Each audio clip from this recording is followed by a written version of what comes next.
You wait before the dawn, as they did, not because you must, but because this story begins in the dim light between duty and uncertainty. Imagine the sound of leather creaking, of sandals brushing against the frost-hardened ground. The 9th Legion Hispana, some 5,000 men, though the exact number is debated, rose with the cold northern mist and the dull metallic scent of iron. They were Roman soldiers stationed in Britannia, far from the warmth of their Mediterranean homeland. The year is uncertain, perhaps around 108 CE, perhaps later. Historians disagree, and that uncertainty is part of what makes this story so persistently quiet. The 9th marched north, from Eboracum, what is now York, into the lands of the tribes beyond Roman control. Some say they vanished there. Others believe they were simply reassigned, their records lost to time and bureaucracy. But before they vanished, they lived ordinary lives, long, tedious lives filled with drills, letters home, and endless maintenance of the empire's edges. In the Roman army, boredom was not a failure of command, it was policy. The legions were meant to be busy. Idleness bred mutiny. So the men of the 9th built. They dug ditches and set stones. They mended their tunics, counted their rations, and polished their weapons in rhythmic, repetitive motions. Each morning began with the same quiet call. Ad signa, to the standards. The soldiers gathered under the eagle, the aquila, the shining emblem of Rome's might. But by this point in the empire's expansion, the eagle gleamed less often. The British rains dulled it. The soldiers wiped it down, the same way they wiped mud from their sandals and rust from their blades. These small acts of care, so easily forgotten, kept the machinery of empire running. The 9th's camp at Eboracum was like a small city, a world of order in the chaos of the frontier. Streets aligned with precision, barracks arranged by rank and unit. The centurions' quarters were decorated with modest mosaics, and the air smelled of olive oil, animal fat, and the faint tang of vinegar used to clean wounds and armor alike. Outside the walls, native Britons watched with suspicion. The local tribes, the Brigantes, the Caledonians further north, were restless under Roman rule. But for the men stationed here, rebellion was only one of many dangers. The weather, the damp, the endless grey, these were quieter enemies. At the edge of the camp, a soldier might spend his off-duty hours writing a letter. Roman soldiers were often literate, at least enough to record their thoughts. We know this because scraps of their correspondence have survived. Small wooden tablets found near Hadrian's wall, written in cramped Latin cursive. One such letter, though not from the 9th, reads simply, Urans, I have sent you socks, 2 pairs of sandals, and underpants. Please send me a good pair of shoes. It is signed by a woman named Claudia Severa, writing to her friend Sulpicia Lepidina. The words are practical, almost painfully mundane, yet they tell us something profound, that warmth, comfort, and connection mattered deeply, even in the disciplined silence of empire. The soldiers of the 9th, too, would have longed for socks. The northern cold was not the crisp winter of Rome, it was damp, endless, and bone-deep. Fires smoked and sputtered in the wind. Armor chilled the skin. And yet, they marched. When the 9th finally received their orders to head north, whether for a punitive campaign or a simple patrol, there was no sense of destiny. There was just the usual routine. Pack up, count supplies, sharpen blades, fill water skins. Bureaucracy before battle. Each man carried his sarcina, the heavy pack that contained his entire world. Cloak, mess tin, rations, tools for fortification. The load could reach nearly 30 kilograms. They called themselves Mules of Marius, a wry reference to the reforms of Gaius Marius centuries earlier. which had standardized the legionaries' burden. As they marched, the formation stretched over the hills like a long, moving scar of iron and red wool.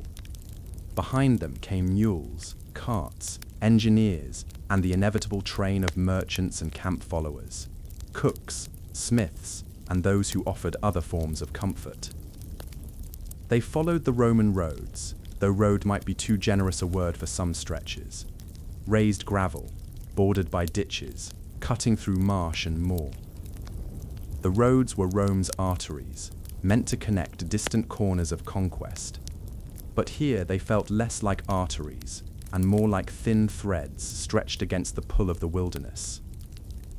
You might imagine the silence of that march, the rhythmic sound of caligay, hobnailed sandals, pressing into wet earth, the clinking of metal, the quiet grunts as soldiers adjusted their packs. Occasionally a centurion's voice broke the rhythm, issuing commands in Latin that rolled over the fog. Ad dextrum, to the right, signa ferte. Carry the standards. They would stop to rest after roughly 20 Roman miles, about 30 kilometers, setting up a temporary camp each night. The Romans built camps like clockwork, digging trenches, raising walls of turf and timber, arranging tents in perfect order. Even for a single night, the pattern remained unchanged. Discipline was civilization, and the act of repeating it daily was what kept Rome alive in lands that did not want it. Inside these camps, the men cooked their rations, mostly grain porridge and salted meat, and shared quiet jokes in low voices. The firelight flickered against their helmets. The wind moved through the grass. Somewhere, an officer might write in his logbook, marking the date and the distance covered, unaware that no one would ever read it. Historians still argue about what happened next. One version holds that the 9th marched into the Scottish Highlands and was ambushed by northern tribes. Another says they were recalled, transferred to the Rhine, and later destroyed in battle there. The truth may be somewhere in between, a combination of losses, bureaucracy, and the indifference of time. But before they disappeared, they must have crossed landscapes that were hauntingly beautiful. Hills covered in mist, rivers swollen with rain, forests alive with the cries of unseen birds. They would have seen smoke rising from native settlements in the distance, and the occasional cairn or standing stone, whose meaning none of them could read. To the locals, the 9th were invaders. To Rome, they were expendable. To themselves, they were simply doing their duty, one weary step at a time. Consider what it means to vanish not suddenly, but slowly, through paperwork lost, through monuments that crumble, through the silence of centuries. The disappearance of the 9th Legion is not the story of one battle, but the quiet erosion of record and memory. There is no monument to their final march, no written account from survivors, only a gap in the lists, a missing entry in the rolls. In the ruins of Eboracum, their names were scratched out, replaced by others.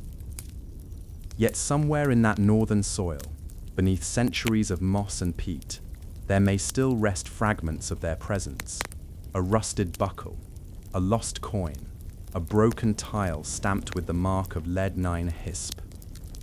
Perhaps, in some forgotten valley, the last few survivors built a fire one night and stared into it in silence, thinking of home. The story of the 9th is not dramatic in the traditional sense. It is not full of glory or betrayal. It is filled with weather reports, supply chains, long marches, and the ache of repetition. Yet it endures precisely because of that ordinariness, because it reminds us that even the great machinery of empire runs on small human motions, eating, walking, mending, enduring. And so, as the mists close in around their final march, you might wonder, not what killed the 9th, but what they were thinking as they disappeared into the grey. Did they believe they would return? Did they dream of sunlight on tiled roofs, of olives and laughter, of home? Or did they, in the end, simply keep walking, steady, silent, and dutiful, into the long quiet that history would forget? When the men of the 9th Legion marched north, they carried not only weapons and rations, but also the invisible weight of empire. Every step they took into the wet lands beyond Eboracum was a statement of Roman order in a place that had never asked for it. Yet, the order they brought was fragile, dependent on logistics, paperwork, and habit. Empires, though they appear vast and unshakable in hindsight, often rest on the smallest of routines. Someone had to count the grain. Someone had to sharpen the stakes for the camp's palisade. Someone had to keep track of which mule carried which tent. The Roman army was, in many ways, a machine for transforming human repetition into control. And yet, as the 9th trudged northward through mud and fog, the edges of that control began to blur. It is easy to imagine Rome's legions as invincible, an unbroken line of gleaming shields and perfect formations. But the truth was much duller and far more human. The roads they marched on were often half-finished, damaged by rain, and poorly drained. The armor, while well-made, rubbed raw against the shoulders and neck. A legionary's helmet, the galea, could trap sweat in the cold air until it froze into tiny rivulets of ice. Even their food was monotony. The grain allowance, about 1.5 kilograms per man per day, was rationed and baked into coarse bread or boiled into porridge. Meat was rare, salt was precious. They carried vinegar to mix with water, not for taste, but because it killed bacteria. The daily diet of empire was sour, heavy, and functional. At night, the soldiers would light their small clay lamps, the kind that archaeologists still find along Roman roads. Simple, stamped with maker's marks. Felix effecit, Felix made this. They burned olive oil, or sometimes animal fat when supplies ran low. The light was faint and smoky, but it was steady. And that steadiness, that insistence on routine, was how Rome kept itself alive so far from home. The 9th's camp life followed a strict rhythm. Every morning, a trumpet, the tuba, sounded the beginning of the day. The men rose, dressed, cleaned their armor, and assembled for inspection. There was always something to do, repairing ditches, sharpening stakes, or collecting firewood. There were no days off, except for festival days, and even then, discipline continued. Rome's secret was not in her battles, but in her administration. Every legionary was both soldier and laborer. They were trained not only to fight, but to build forts, roads, aqueducts, bridges. It was said that a Roman army could build a fully fortified camp in 6 hours. They carried with them all the tools they needed: pickaxes, shovels, saws, hammers. At each new site, they measured the ground with military precision, a perfect rectangle, always aligned with the cardinal points. The Via Praetoria ran straight through the middle, leading to the general's tent. Even in hostile terrain, they recreated Rome in miniature every night. To an observer from the hills, it must have seemed strange, these foreigners building and dismantling small cities, again and again, like children playing with bricks. But for the Romans, the act itself was sacred. A camp was not just shelter, it was civilization imposed upon wilderness. Still, civilization is fragile when the world resists it. Beyond the frontier, the tribes of northern Britain, especially the Caledonians, lived differently. Their settlements were circular. Not rectangular, their sense of land was local, not measured by mile markers. They had no use for straight lines, no love for stone roads that cracked under frost. To them, the Roman sense was unnatural, not terrifying, but absurd. Why dig ditches only to fill them the next day? Why build fires that died with the dawn?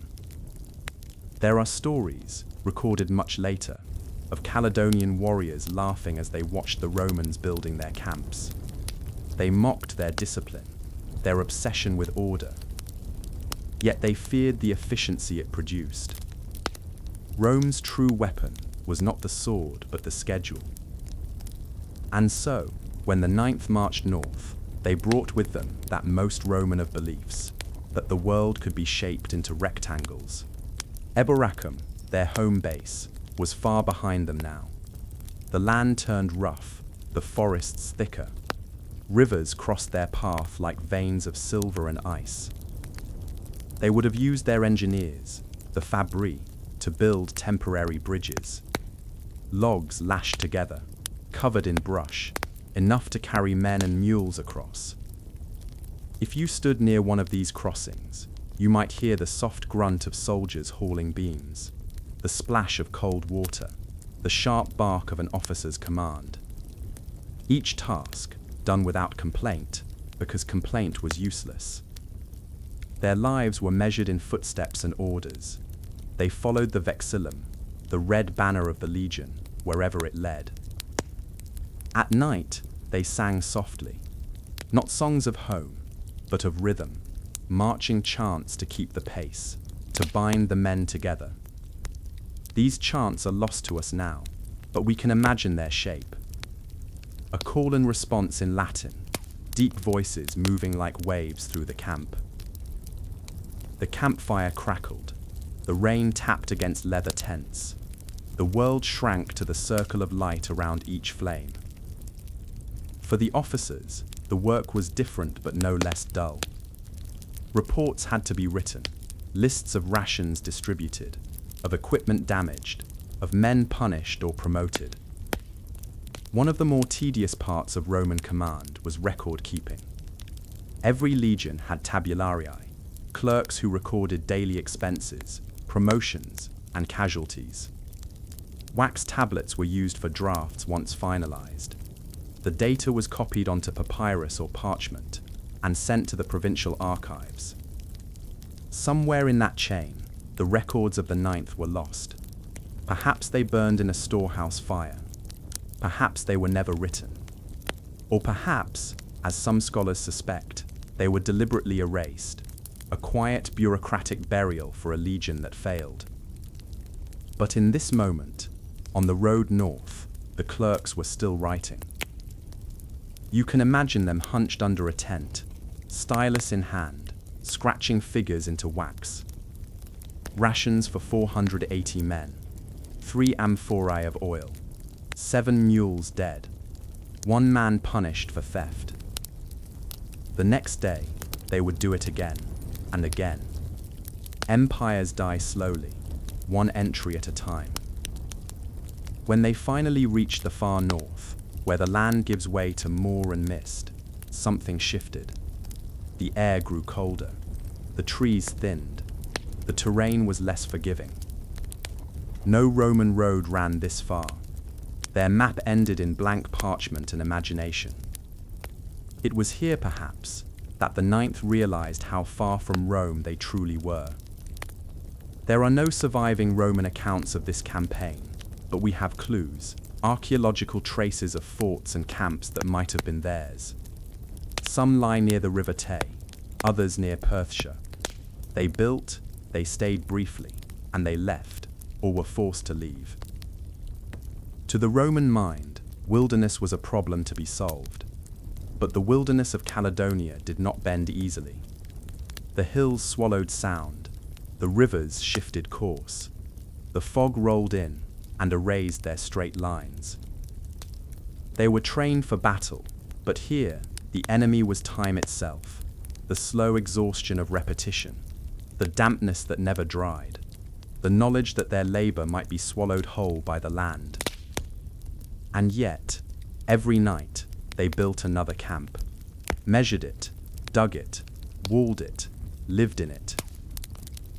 It is possible that they never realized they were fading. Empires rarely do. If you could stand among them now, the last knights of the ninth, you might see their discipline holding fast. The sentries on watch, their torches flickering in the rain. The centurion pacing quietly along the perimeter. The smell of oil and wool. They would not have spoken of fear. The Roman army had no word for surrender, only for endurance.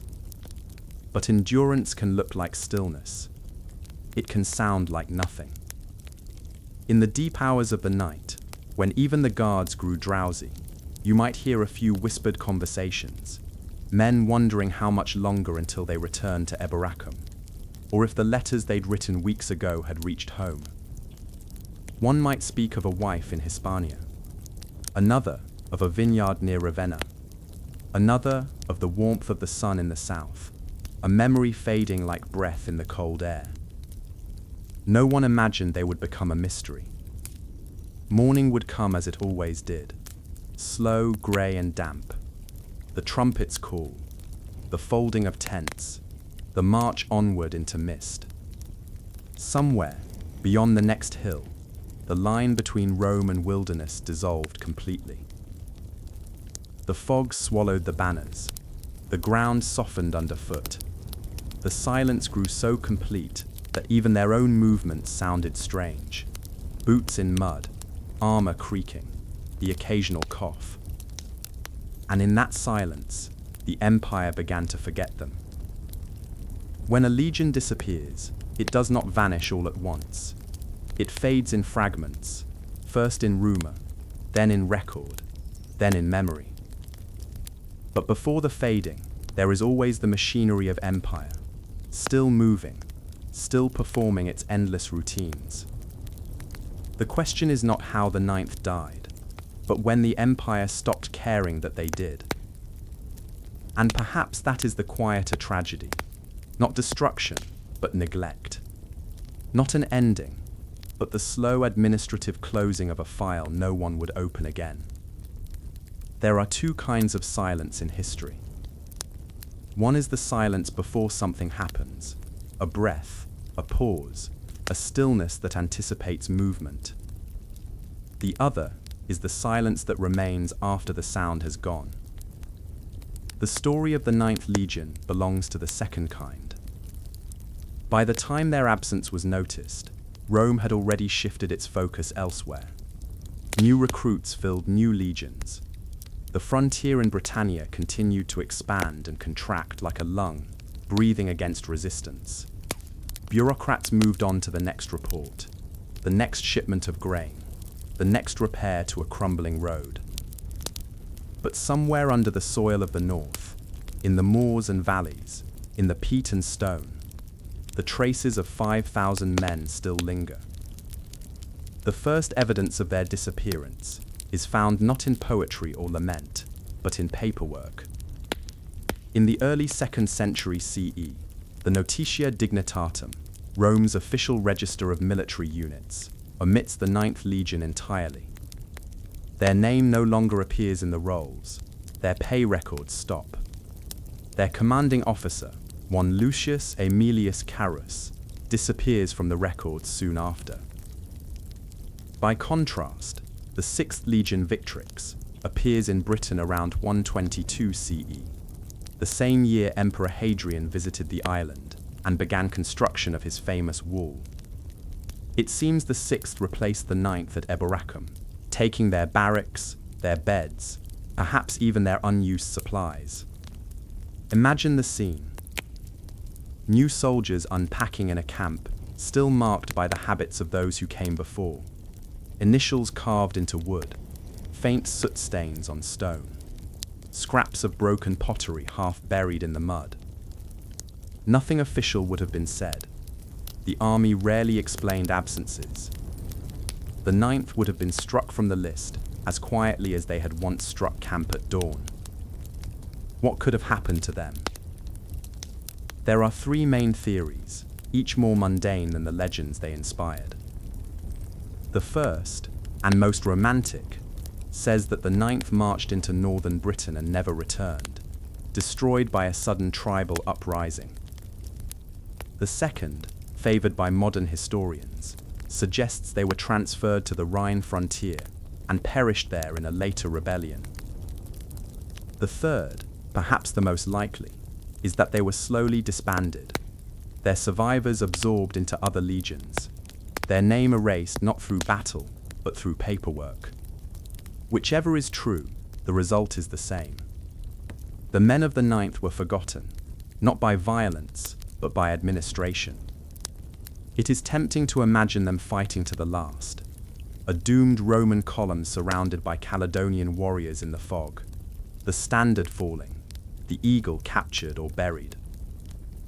But the truth may have been quieter. Perhaps it happened gradually, men dying from illness, from exposure, from the slow attrition of a hostile land. Perhaps their supplies never arrived. Perhaps they were simply ordered to retreat, and in doing so, scattered. Empires often end not in battle, but in exhaustion. The soldiers of the Ninth were trained to endure, not to question. They would have followed their orders, wherever those led, until one day, the orders stopped. Centuries later, archaeologists began to find the faintest traces of them. A stamped tile here, a fragment of inscription there. The mark of lead 9 hisp, found in the ruins of a fort at Nijmegen, in modern Netherlands, suggesting, perhaps, that they were transferred after all. And yet, at York, a tombstone bears the name of a centurion of the Ninth, dated to around 168 CE, perhaps one of the last carved before the legion vanished from Britain. These fragments tell us nothing certain. They only whisper, "We were here." It is a strange thing how history clings to such small artifacts. A scrap of lead, a name scratched into stone, a piece of red pottery. These are the bones of memory. Everything else dissolves.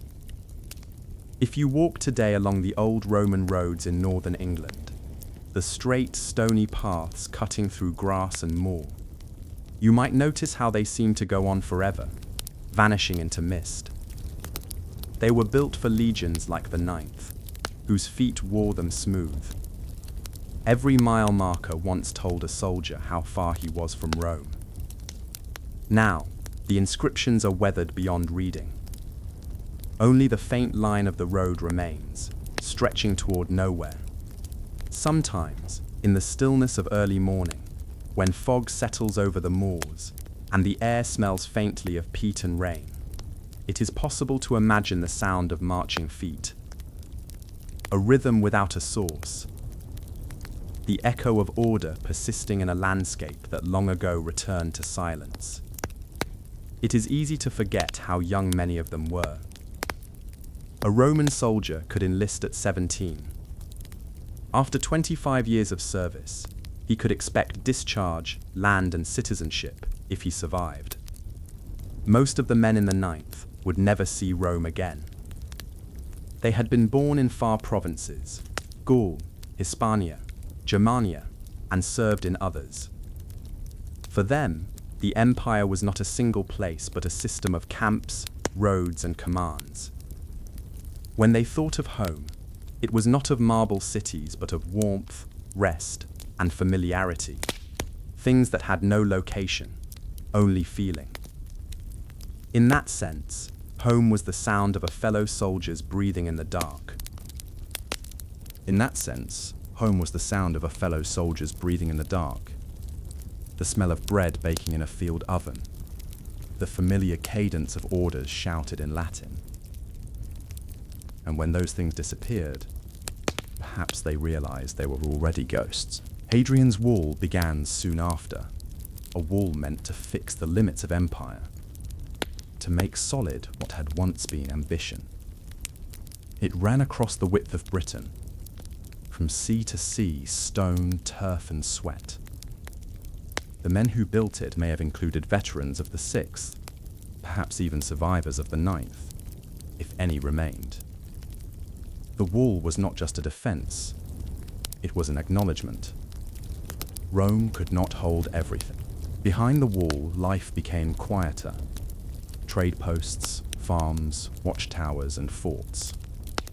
Beyond it, the wilderness continued, indifferent. Even as the empire continued for centuries, the loss of the ninth lingered in the collective imagination, not because it mattered politically, but because it symbolized something human, that even the most disciplined order can dissolve into mist. Archaeologists sometimes speak of negative space, the importance of what is missing. In art, it is the gap that gives shape to form. In history, it is the absence that gives weight to memory. The Ninth Legion's story survives not because we know what happened, but because we don't. Their disappearance creates a silence that demands to be filled with theories, with fiction, with longing. But perhaps it is better to let that silence remain. To imagine not their destruction, but their continuity.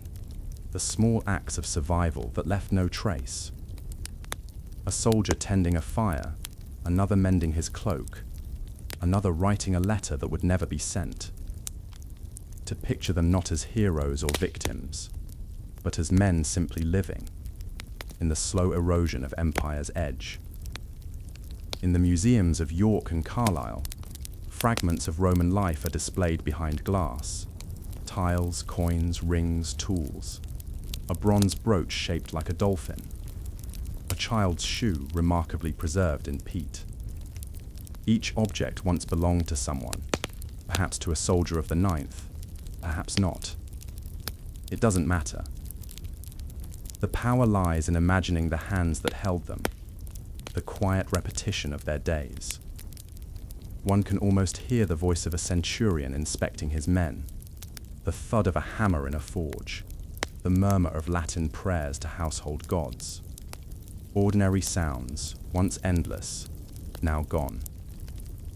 If you close your eyes, you might picture the ninth not as vanished, but as resting, their discipline carried into the earth, their silence becoming part of the land itself. The Roman historian Tacitus once wrote that the empire made a desert and called it peace. But in this case, perhaps the land made silence and called it memory. The wind still moves across those hills. The heather still blooms and fades. And beneath it, the dust of their sandals, their bones, their coins, all slowly turning back into the soil of a place that was never theirs. History often celebrates what endures: walls, empires, victories. But there is a softer kind of endurance too, that of things forgotten, yet still quietly shaping the ground beneath us. The Ninth Legion may have disappeared, but their roads remain, their forts remain, their habits remain, echoes in our own systems of order and repetition. Even now, when we speak of marching forward, of keeping discipline, of building from the ground up, we echo them. The empire is gone, but the rhythm of its routine persists in us. In the end, their story is less about loss than about continuity. The quiet persistence of human motion, of work done without recognition, of paths walked without glory. Perhaps, somewhere, a Roman soldier once looked out across the misty hills and thought of home. And perhaps, standing there now, you think of him. Of his breath in the cold, his footsteps fading, his world dissolving into time. The empire is dust, but dust endures. And so do we. When you next walk a familiar path, paved or unpaved, think of those who walked before, not the generals or the kings, but the ordinary, the forgotten, the enduring. History is not written by heroes alone. It is built, quietly, by those who kept walking into the mist. The first sound of morning was the pickaxe striking earth. Not a loud sound, not even rhythmic, but steady, like a heartbeat made of stone. A road was being built, though no one would ever know the names of the men who built it. The Romans did not carve their workers' names into milestones, only those of emperors, governors, and legates. Yet it was the laborers, the nameless, sunburnt, silent thousands, who stretched the empire across continents, one stone at a time. If you stood among them, you would see men bent at the waist, their backs slick with sweat, their tunics stiff with dust. Their sandals, kalage, were packed with mud, and their hands were calloused from days of gripping rough tools: pick, mattock, shovel, hammer. They were soldiers, yes, but in this moment they were engineers, surveyors, and beasts of burden. To serve in the Roman legions was to build as much as to fight. The year could have been any between the reigns of Augustus and Hadrian. It does not matter. The work did not change. Somewhere in the province of Britannia, or perhaps in Gaul, or Hispania, or Dacia, a crew of road builders rose with the dawn, rubbed the stiffness from their limbs, and began again. Their orders were clear, as always. Extend the road by 2,000 paces before nightfall, build the drainage ditches, tamp the gravel until firm, and set the markers at regular intervals. There was no glory in it, but there was purpose. The Roman road was the empire's promise, a straight line through chaos, a physical manifestation of control. The centurion overseeing the work paced along the forming line, his shadow cutting across the packed dirt. He did not shout. There was no need. The men knew their tasks, each motion practiced into muscle memory. Some dug the central trench, others layered stones, others mixed lime for mortar. The sound of shovels, of grating rock, of labored breath formed a dull chorus against the wind. The surveyors, agrimensors, were the thinkers of this world.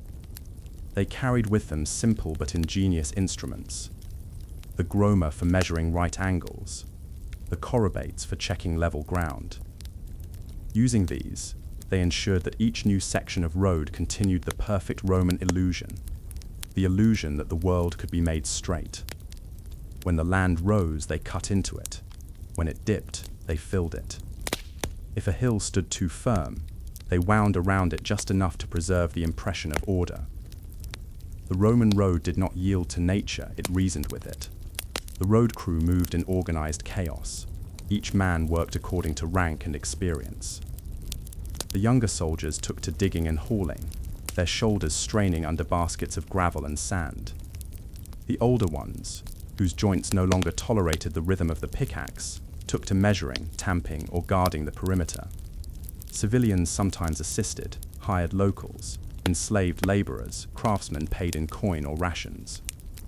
The empire was pragmatic in this way. It cared less who worked, only that the work continued. By midday, the smell of sweat mingled with that of crushed limestone and wet earth. The sun, when it appeared through the clouds, glinted on the polished metal of tools. Along the half-finished road, piles of stone waited to be laid, statumen at the bottom, large flat stones forming the foundation rudis above, a layer of gravel and lime nucleus next, a fine mixture tamped until smooth, and finally the summum dorsum, the surface paved with fitted stones, their seams filled with sand. 4 layers, 4 acts of precision repeated across thousands of miles. Each layer was compacted by foot and hammer. The legionaries marched over their own construction to test it, stamping rhythmically, the sound echoing through the valley. The work required no thought beyond the moment, and in this way it was almost meditative. Repetition dulled the ache of distance. The road extended like a sentence without punctuation, and the men were its syntax, uniform, predictable, necessary. At the edge of the work site, a line of carts waited, loaded with tools and food. A cook prepared the day's rations, hard bread soaked in wine, strips of salted pork, sometimes a handful of olives if supplies from the south had arrived. The soldiers ate quickly, sitting on the ground, their backs against the rising embankment. No one spoke much. Talking wasted breath, and breath was needed for work. Occasionally, a civilian approached, a trader, a shepherd, a curious local child, watching these men from Rome turn the wild earth into geometry. Some of the workers glanced up but said nothing. For the locals, the road was a marvel. For the builders, it was another day. Every milestone they raised carried an inscription: the name of the emperor, the distance from the nearest city, the unit responsible. But no one ever inscribed the date of completion. The roads were timeless in design, intended to last longer than the men who built them. And they did. Centuries later, even when the empire itself fell to ruin, the roads remained, hard as memory, patient as dust. As the day stretched into afternoon, the rhythm of the work slowed, shoulders ached, and the sun slid westward. The centurion inspected the trench, the alignment, the drainage ditches. He measured the slope with his chorobates, a long wooden beam fitted with water channels to show the level. Precision mattered more than beauty. A Roman road was not meant to please the eye, but to serve the march. Each incline, each curve, each culvert for rainwater was calculated to minimize resistance for the legions that would follow. Farther down the path, a small group of engineers worked on a bridge, a modest wooden structure across a stream. They drove stakes into the riverbed, lashed them with rope, layered planks atop them. The water murmured softly beneath, indifferent to the empire's intentions. Sometimes, when a day's work went well, the men sang as they worked, low, rhythmic chants in Latin or local dialects. They sang not to celebrate, but to measure time. Each song marked the distance from morning to dusk, from one camp to the next. As evening drew near, the air cooled. The light turned golden, then grey. The day's tools were cleaned, wiped with oil, stacked neatly. The men washed their hands in basins, the water turning brown with dust. A few removed their sandals and rubbed their feet, muttering about blisters, about the endless monotony. The centurion walked the length of the unfinished road one last time. The surface was still rough, but the line was perfect, straight as the emperor's will. To the left, he could see the outline of the ditch glinting faintly with water. To the right, the earth rose in a low ridge to mark the boundary. This was how the empire expanded, not in battles, but in measurements. They would camp near the worksite tonight, as always. The tents were arranged in rows, each man sleeping beside his tools. Fires flickered in small pits, the smell of smoke and sweat mingling with that of damp grass. The cook stirred a pot of porridge thickened with grain and fat. The men ate in silence, their faces lit by the flames. A few spoke softly about home, a vineyard in Italy, a sister's letter from Hispania, the sound of the sea near Massilia. Their words drifted like sparks and vanished into the air. Then they fell quiet again, listening to the faint hum of insects and the sigh of the wind through half-built ditches. When darkness settled, the centurion recorded the day's progress on a wax tablet. 1,800 paces completed, materials sufficient. 2 men sick with fever, weather fair. He sealed it and placed it in a wooden chest that would travel to the nearest fort for copying. The empire was built not only from stone, but from these small acts of record-keeping, each line of writing a thread in the vast invisible web of control. As night deepened, the fires burned low. The stars appeared, strange constellations to those from the south. Some men slept easily, others turned restlessly. A few guards kept watch, their silhouettes outlined against the faint glow of embers. The road they had built stretched away into darkness, disappearing into the unseen land beyond. It would continue tomorrow. It always did. The same motions, the same sounds. The empire's breath drawn in and exhaled across the earth. Lying awake, a young soldier might have wondered how long the road would last. Whether it would outlive his name, his legion, his empire. whether someone, centuries later, would walk upon it and think of those who built it, or if they would think only of where it led. The wind shifted, carrying with it the smell of salt from a distant sea. The road would reach that sea someday. All Roman roads did. They always found their way back to the water, to the ports, to the heart of the empire. And yet, for those who built them, each mile was its own world. A repetition of stone and silence, a promise made to an empire that would one day forget their faces but never erase their lines. Tomorrow, the picks would strike the ground again, the dust would rise, the men would follow their straight path through hills and fields, through rain and sun, laying down the bones of Rome across the quiet earth. And as they did, the question would remain, not how far they had come, but how much of themselves they had left behind beneath the stones they set. The next day began with grey light filtering through the damp cloth of the tents. The men stirred before the trumpet's call, their bodies already knowing the rhythm of duty. Some coughed from the chill that never left the mornings in Britannia. Others rolled their shoulders, working stiffness from sleep. The cook had lit the fire before dawn, and the smell of barley porridge and smoke drifted through the camp. They ate quickly, standing, holding wooden bowls in their hands, the steam rising into the pale air. The taste was plain, but warm, and that was enough. When the trumpet finally sounded, it was less a command than a reminder. The men were already moving. They packed their few belongings, cloaks, tools, rations, and began the slow walk to yesterday's endpoint, the unfinished stretch of road waiting in silence. The ground was slick with dew, and every step pressed footprints into the wet earth. The road ahead looked the same as the one behind, but that sameness was part of the comfort. Predictability was its own kind of peace. By the time the sun appeared, faint and weak behind the clouds, the first picks were already striking earth.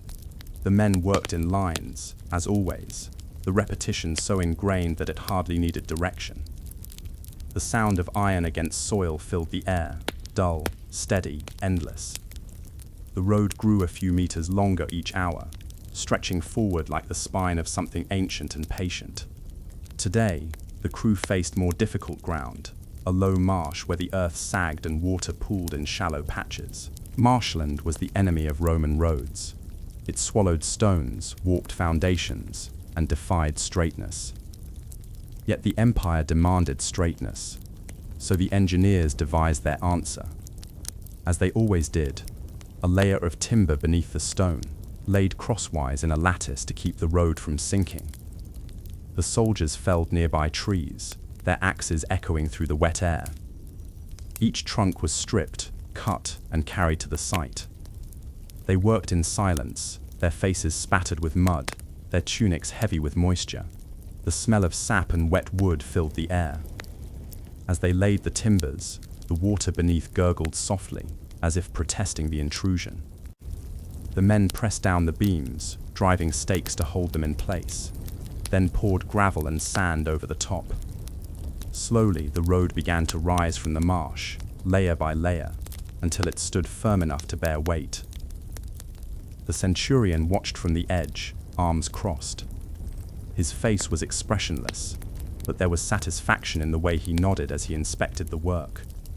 Each successful adaptation to the land was a quiet victory, not of war, but of endurance. A scribe followed behind him, recording progress on a wax tablet. Timber used, labor hours, distance achieved. The numbers were neat, unhurried. They would be copied later into official reports sent south, where they would disappear into the archives of empire, unread and unremembered. Still, the act of writing mattered. Rome's power lived as much in ink and wax as in stone and blood. By midday, the marsh crossing was done. The men rested, sitting on the edge of their new creation. They chewed hard bread, soaked it in wine to soften it, and stared out across the flat land. A heron stood motionless in the distance, its reflection rippling in the water. The soldiers watched it for a long while. None of them spoke. When work resumed, The road began to climb again. The land grew firmer, dotted with small shrubs and stones. The sun emerged, briefly, and the wet stones gleamed. The crew moved with quiet efficiency, each man knowing where to step, when to lift, how to align his weight with the rhythm of the tools. The engineers checked the line with the gromer, aligning sight lines between 2 points marked by wooden poles. The angles had to be exact. A Roman road was not built to please the eye, but to please the rule. There was comfort in the sameness of it all. The world might change, new emperors, new orders, new borders, but the work never did. The road was a language every legion understood. In the afternoon, a supply cart arrived from a nearby fort, pulled by 2 oxen. It carried more tools, rolls of leather, amphorae of oil, and most importantly, salt. Salt was worth more than silver to the soldiers. It seasoned food, preserved meat, and, when dissolved in water, soothed the sores on their feet. The Latin word for salary, salarium, came from this, payment in salt, the essence of labor's worth. The men lined up as the quartermaster weighed their shares. They tucked the coarse crystals into small pouches, tying them with twine. The road might crumble, but salt endured, a reminder that even the empire's greatness depended on the quiet trade of necessities. By late afternoon, the wind picked up, carrying the scent of rain. The clouds thickened, low and heavy, rolling over the horizon. The centurion gave the order to halt the day's work early and reinforce the drainage ditches. Rain could undo a week's effort in a single storm. The men moved quickly, digging channels to guide the water away from the surface. Their movements were practiced, their urgency calm. This was not fear but discipline, the kind that came from years of repetition, from understanding that nature always demanded respect. When the rain arrived, it came softly at first, then steadily, soaking through tunics and hair. The sound of drops striking stone became the only rhythm left. The men kept working until the centurion called for retreat. They gathered their tools, covering them with leather tarps, and marched back toward the camp. The newly built section of road shone faintly under the rain, the stones slick and clean. That night, the campfire smoke mixed with mist. The rain softened to drizzle, and the men huddled close to the warmth, their cloaks steaming. The cook handed out portions of porridge thickened with salt and pork fat. The soldiers ate in silence, their faces orange in the flicker of flame.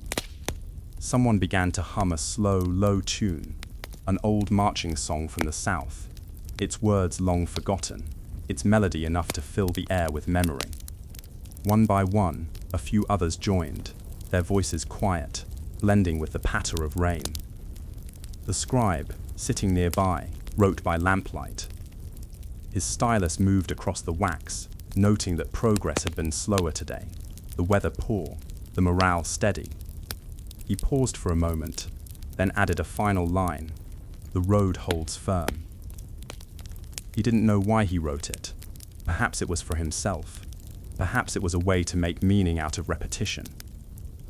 When he blew out the lamp, darkness settled over the camp like a blanket. The sound of the rain faded into the steady breathing of sleeping men. The fire crackled once, then quieted. Out beyond the tents, the road waited, half complete, slick with rain, stretching toward the horizon where no light yet burned. Tomorrow, the men would return to it, as they always did.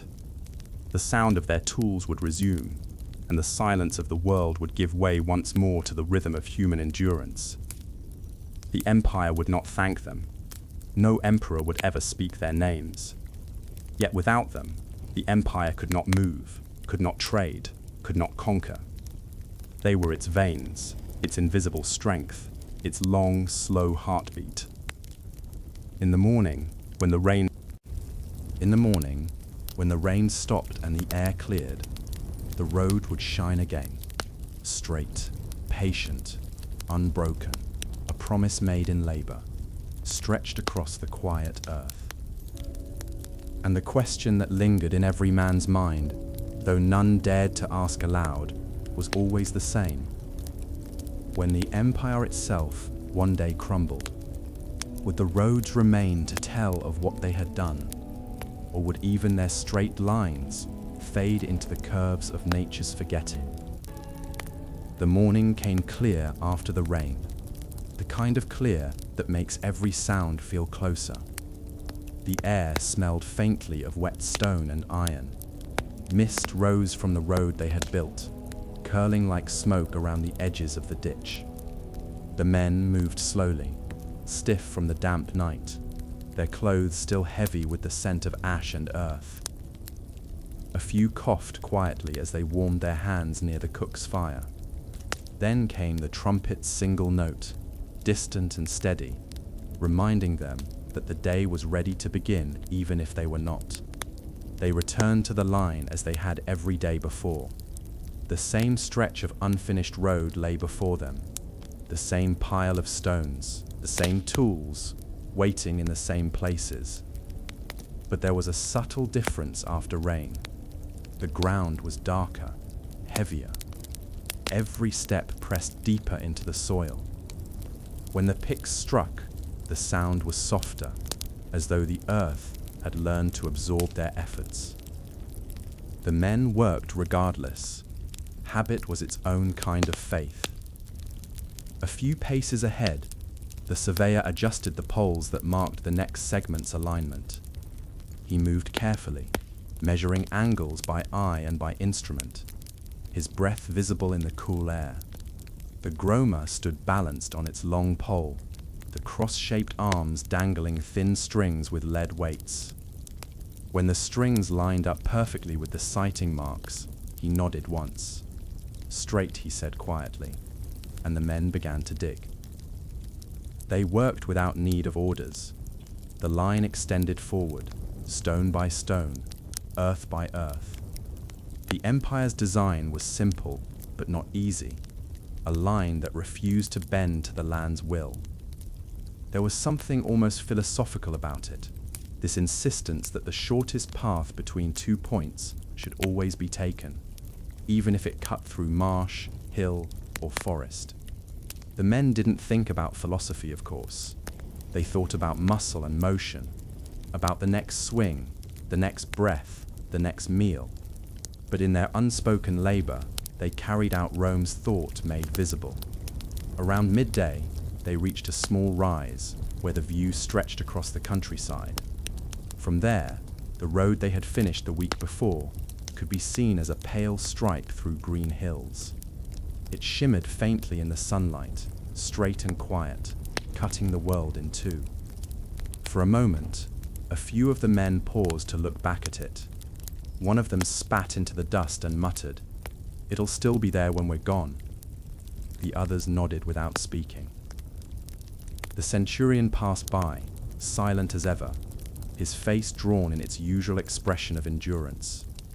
He carried his vine staff under his arm, tapping it against his thigh as he walked. He didn't need to shout, his presence alone was enough to keep the rhythm steady. He stopped beside a soldier whose pace had slowed. The man straightened, lifted his pick again, and the moment passed. By afternoon, the sun had grown warm. The stones baked under its light, radiating heat that shimmered in the air. The men removed their helmets and wiped sweat from their foreheads with the backs of their hands. The sound of tools striking rock carried far across the valley, the only sound in a landscape otherwise empty. Farther down, a group of locals had gathered, farmers, women with baskets, children standing barefoot in the grass. They watched from a distance as the Romans worked, murmuring quietly among themselves. The soldiers ignored them, though a few glanced up now and then. The locals would use the road when it was finished, everyone always did. Rome built for its own convenience, but the roads became the arteries of all who lived near them. Trade, news, and rumor traveled along them as surely as soldiers once did. Toward evening, the crew began to lay the top layer of stones. Each slab was set carefully, hammered into place with smaller fragments wedged between to hold it firm. The surface was not perfectly smooth. Roman roads were never truly flat, but the stones were tight enough that a cartwheel could roll over them without sinking. When the last row was fitted, the centurion walked the length of it, his boots sounding sharp against the new surface. He nodded once to the surveyor.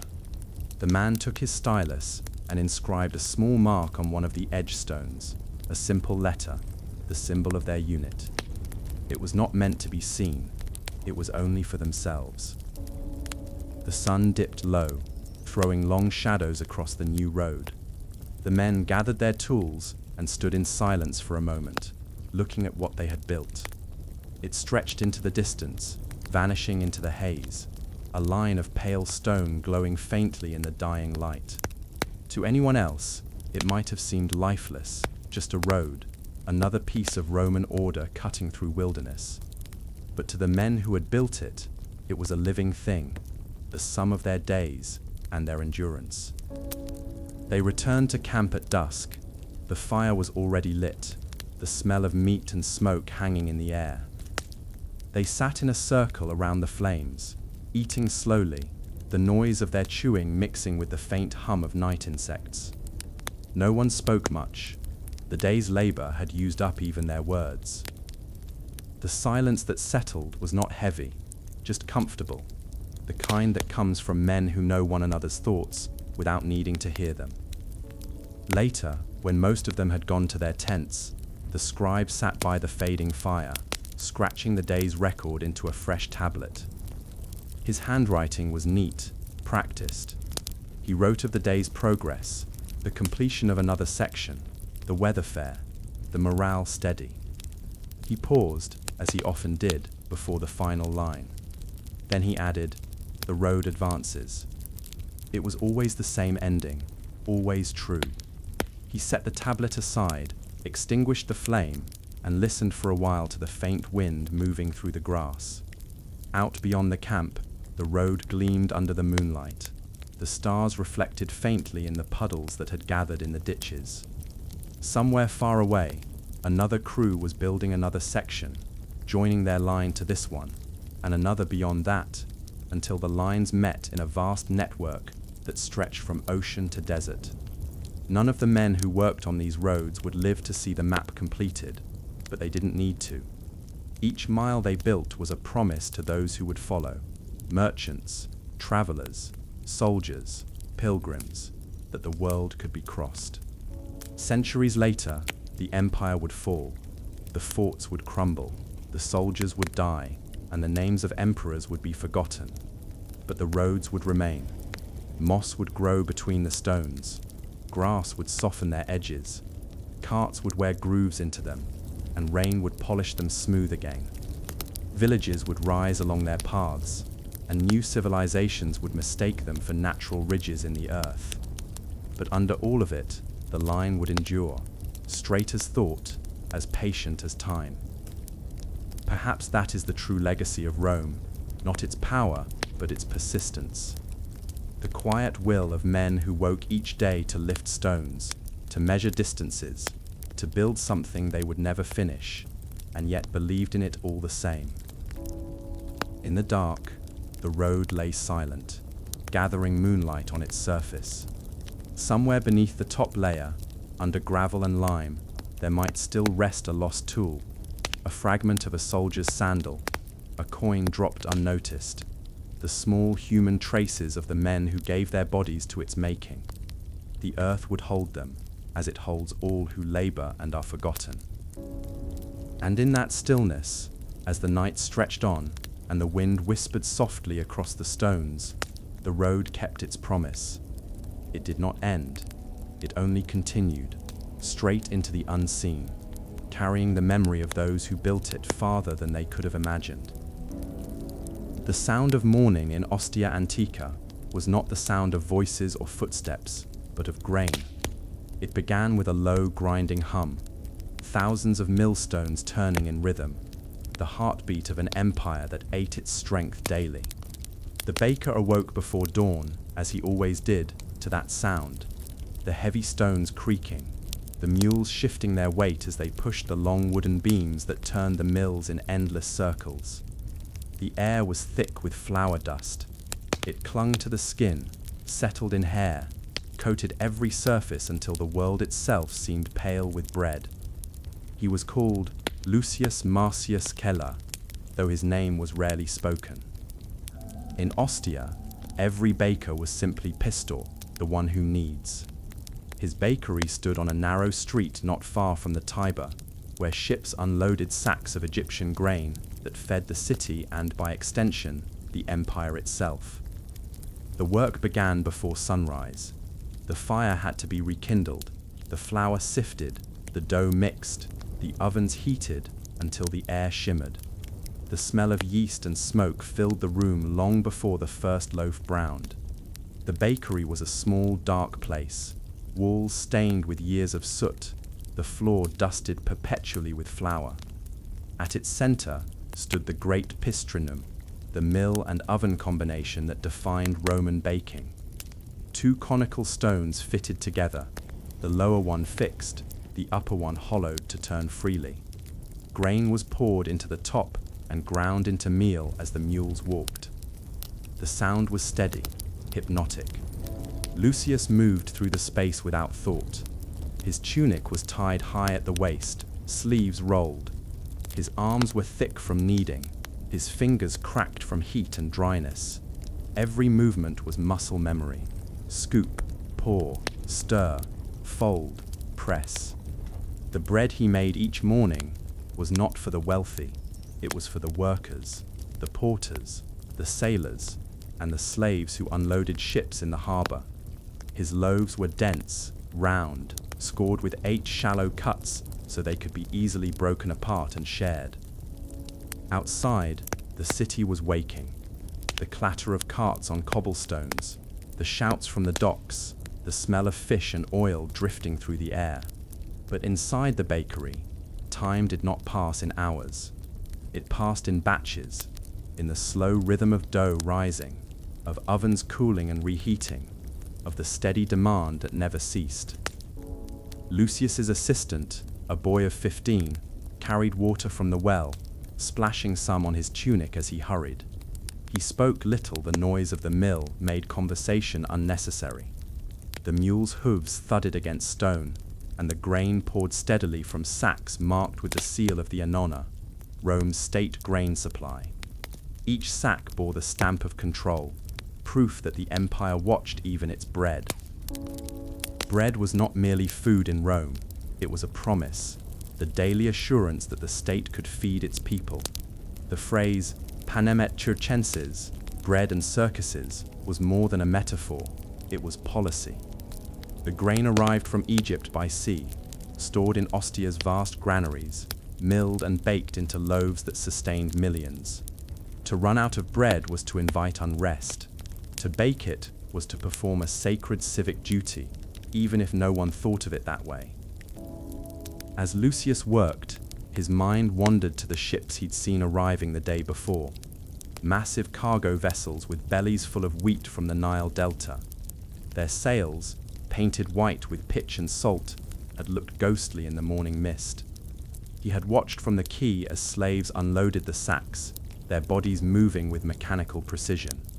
Each grain of wheat had traveled hundreds of miles, from field to barge, barge to ship, ship to port, and now to his hands.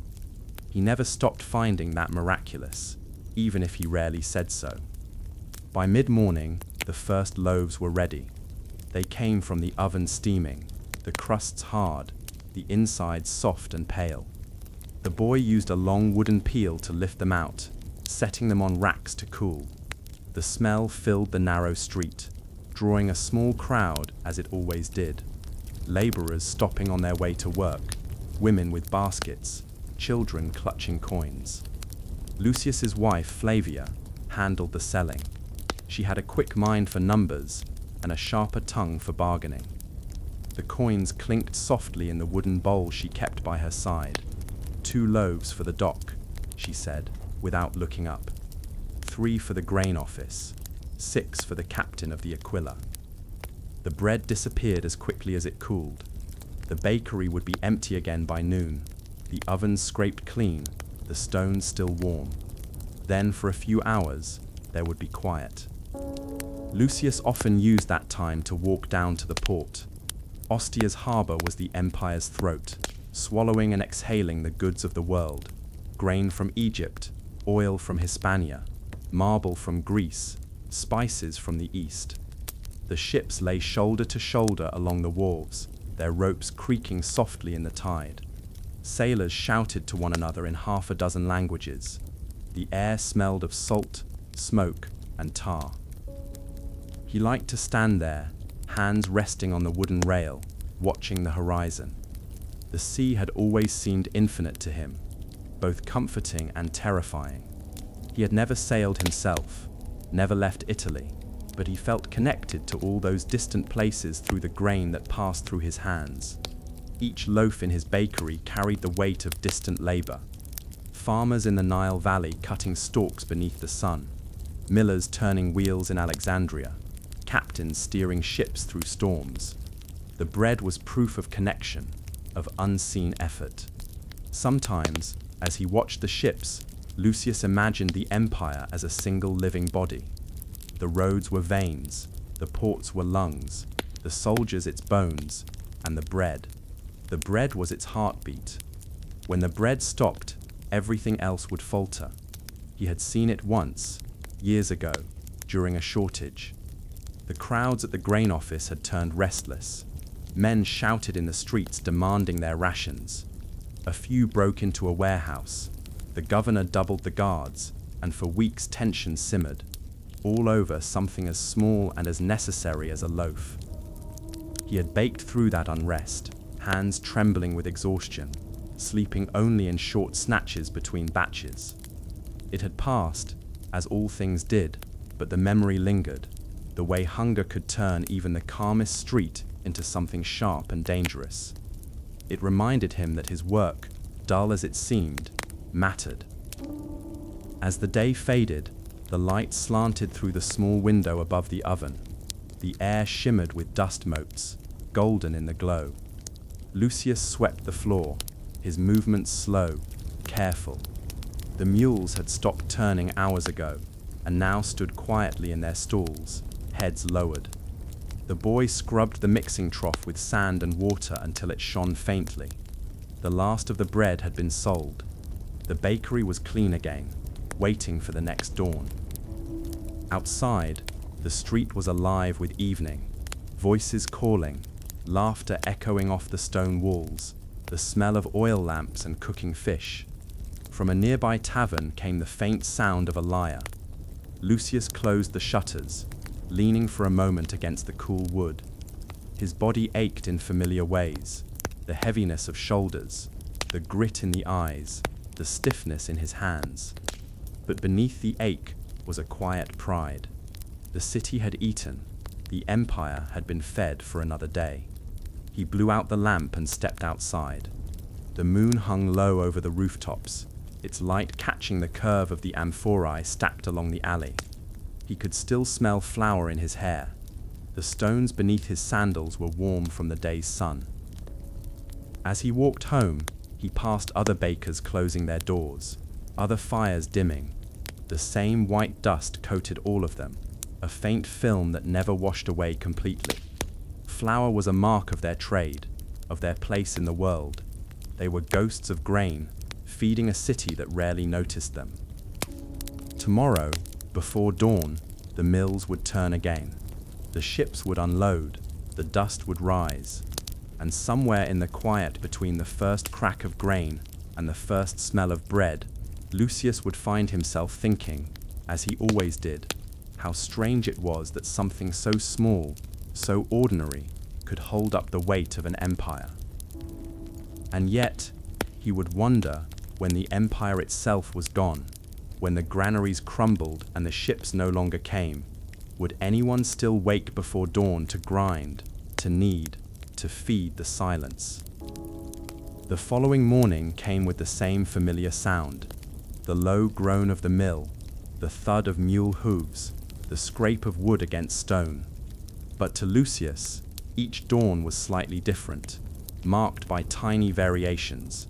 The weight of the air, the smell of the flour, the way the first light touched the rough wall beside the oven.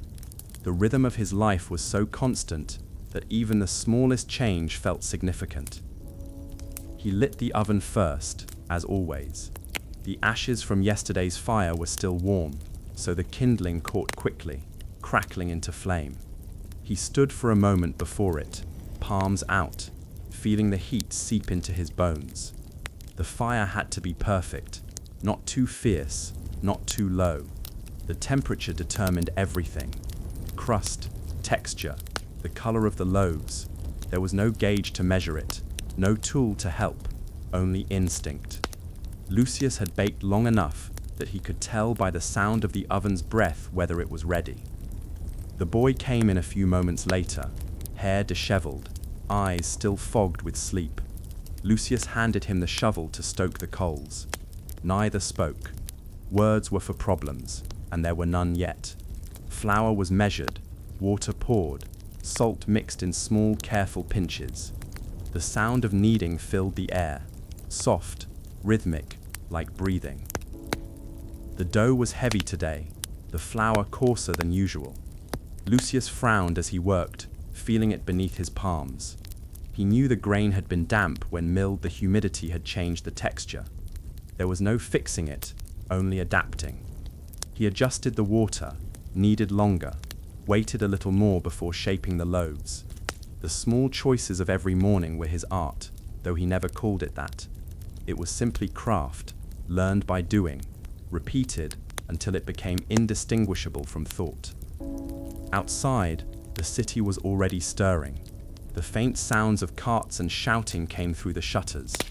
From the docks, the horns of ships carried on the wind, deep, resonant notes that marked the tides turning.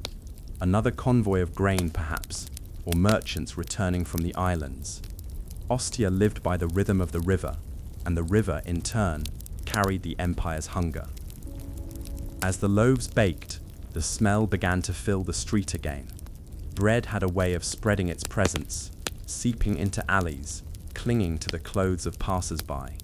People would start to gather soon, sailors with coins clinking in their palms, dockhands, women with baskets for their families. The same faces came every day, and yet there was always something slightly different in their expressions: fatigue, hope, resignation. Bread could not fix anything, but it softened the edge of living. Flavia opened the shutters and stepped out to the doorway, wiping her hands on her apron. She called greetings to the early customers, her voice bright and practiced. Lucius watched her for a moment from inside. She had been part of the bakery since before it was his. Her father had owned it once, and she had grown up in this same space, flour dust in her hair since childhood. She knew every creak of the floor, every crack in the oven's stone mouth. The bakery was as much her inheritance as his work. The first loaves emerged golden and crisp. The boy carried them carefully with the wooden peel, setting them in rows. Steam rose from their scored tops, curling into the sunlight.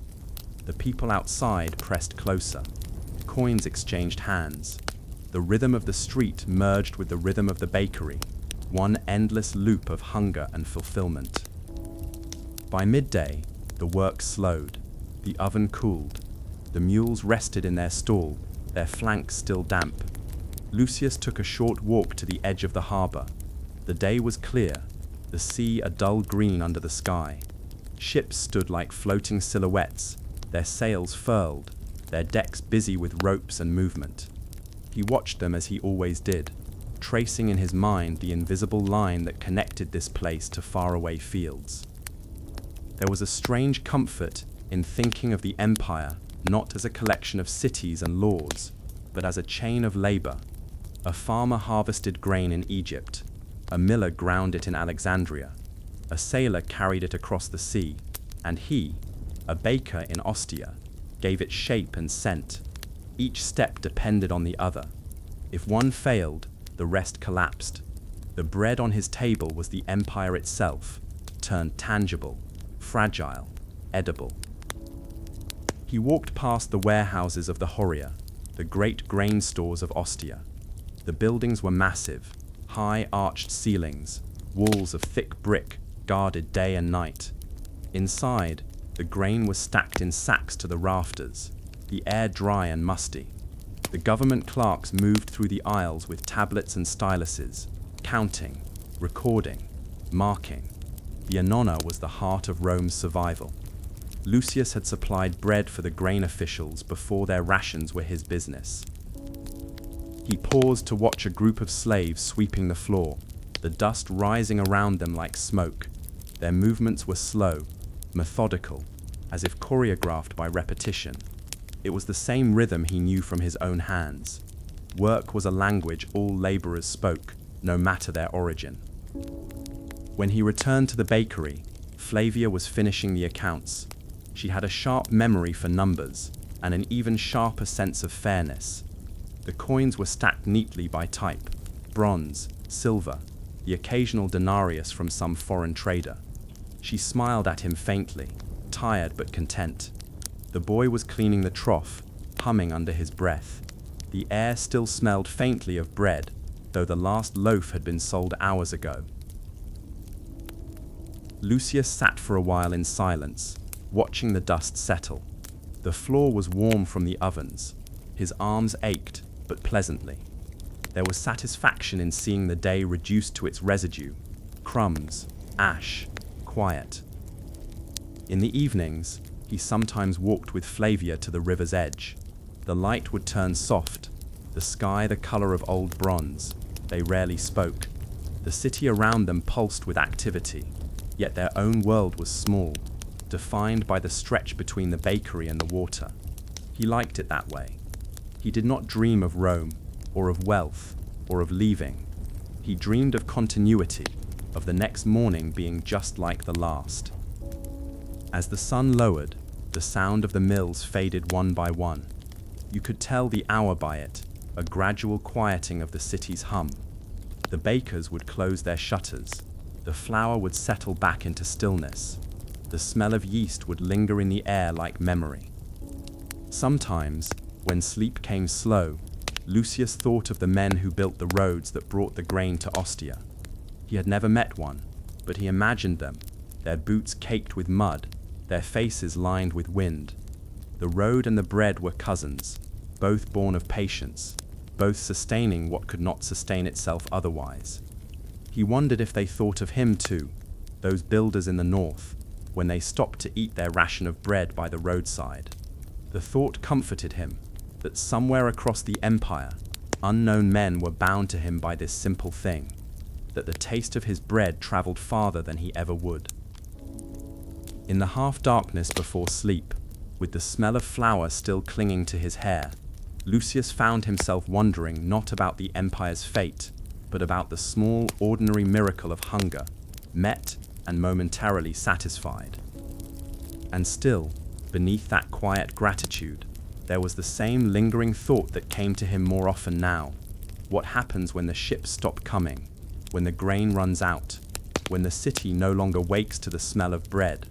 What becomes of the hands that once fed it? The question stayed with him, soft and persistent, as the fire's last glow died into ash. The next dawn arrived heavy with heat, the kind that settled in before sunrise and refused to lift. Even the sea breeze carried warmth. The city seemed slower, softer in the early light. The mules were restless, stamping their hooves against the flagstones as if they too resented the air's weight.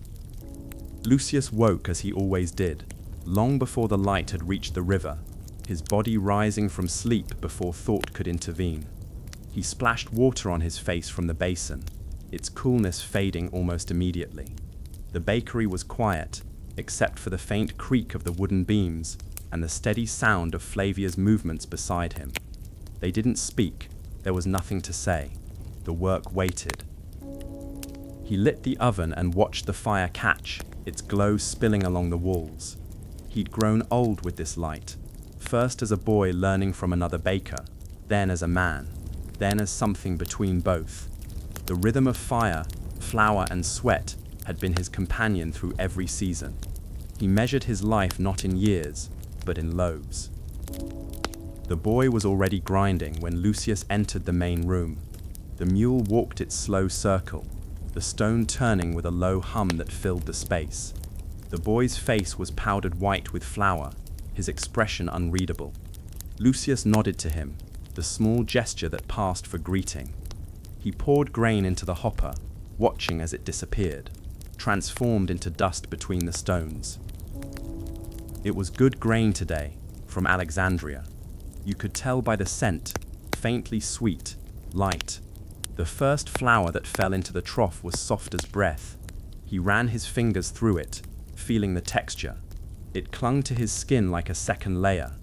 The empire's wealth was measured in this powder more than in gold. Gold bought armies, but bread kept them alive.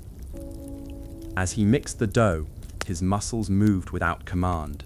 Kneading was the only prayer he knew, repetitive, steady, physical. The dough yielded slowly, coming alive beneath his palms.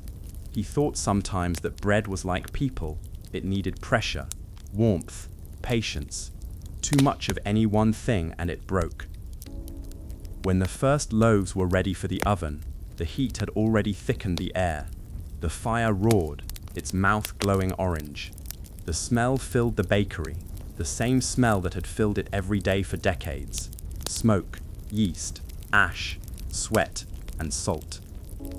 Outside, the city stirred, the footsteps began, the carts rolled, and the street grew noisy with the voices of buyers. Flavia's tone rose above the others, calm and practical, counting coins, refusing haggling. The first loaves sold quickly. A man from the docks took 8. A sailor's wife took 2. A young girl waited quietly with a single coin, enough for half a loaf. Flavia broke it for her herself. Lucius watched from inside. He could always tell who was hungry before they spoke. You could see it in the way their eyes lingered on the bread.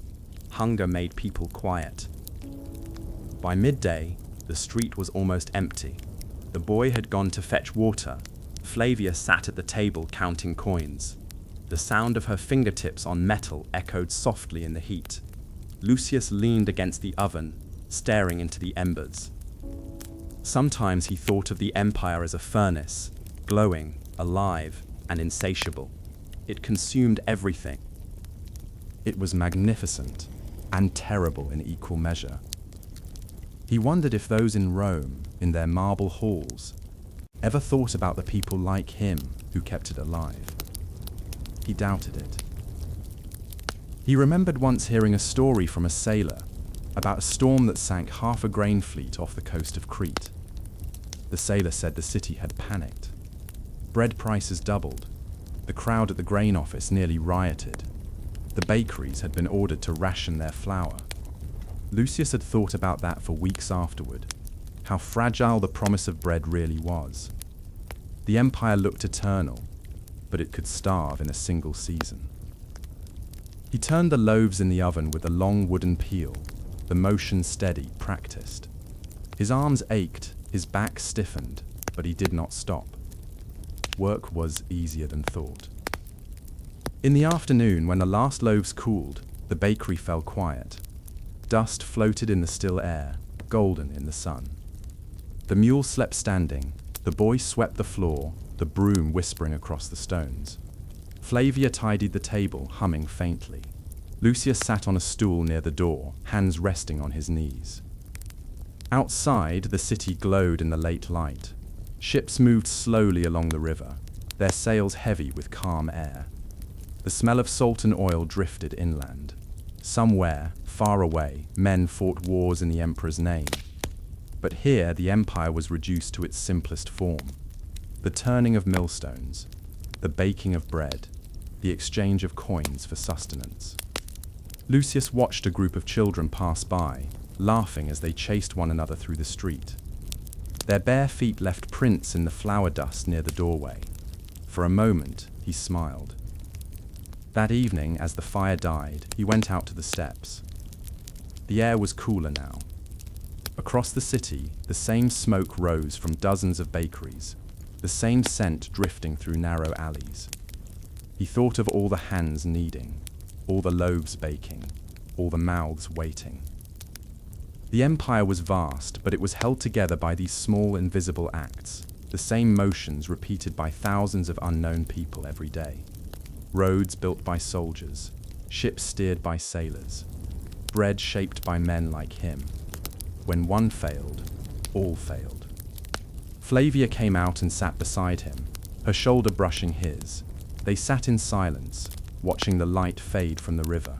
Somewhere down the street, someone began to play a pipe. The melody was simple, unhurried, the kind that seemed to have no beginning and no end. Lucius closed his eyes and let the sound mingle with the lingering scent of flour. Tomorrow would be the same.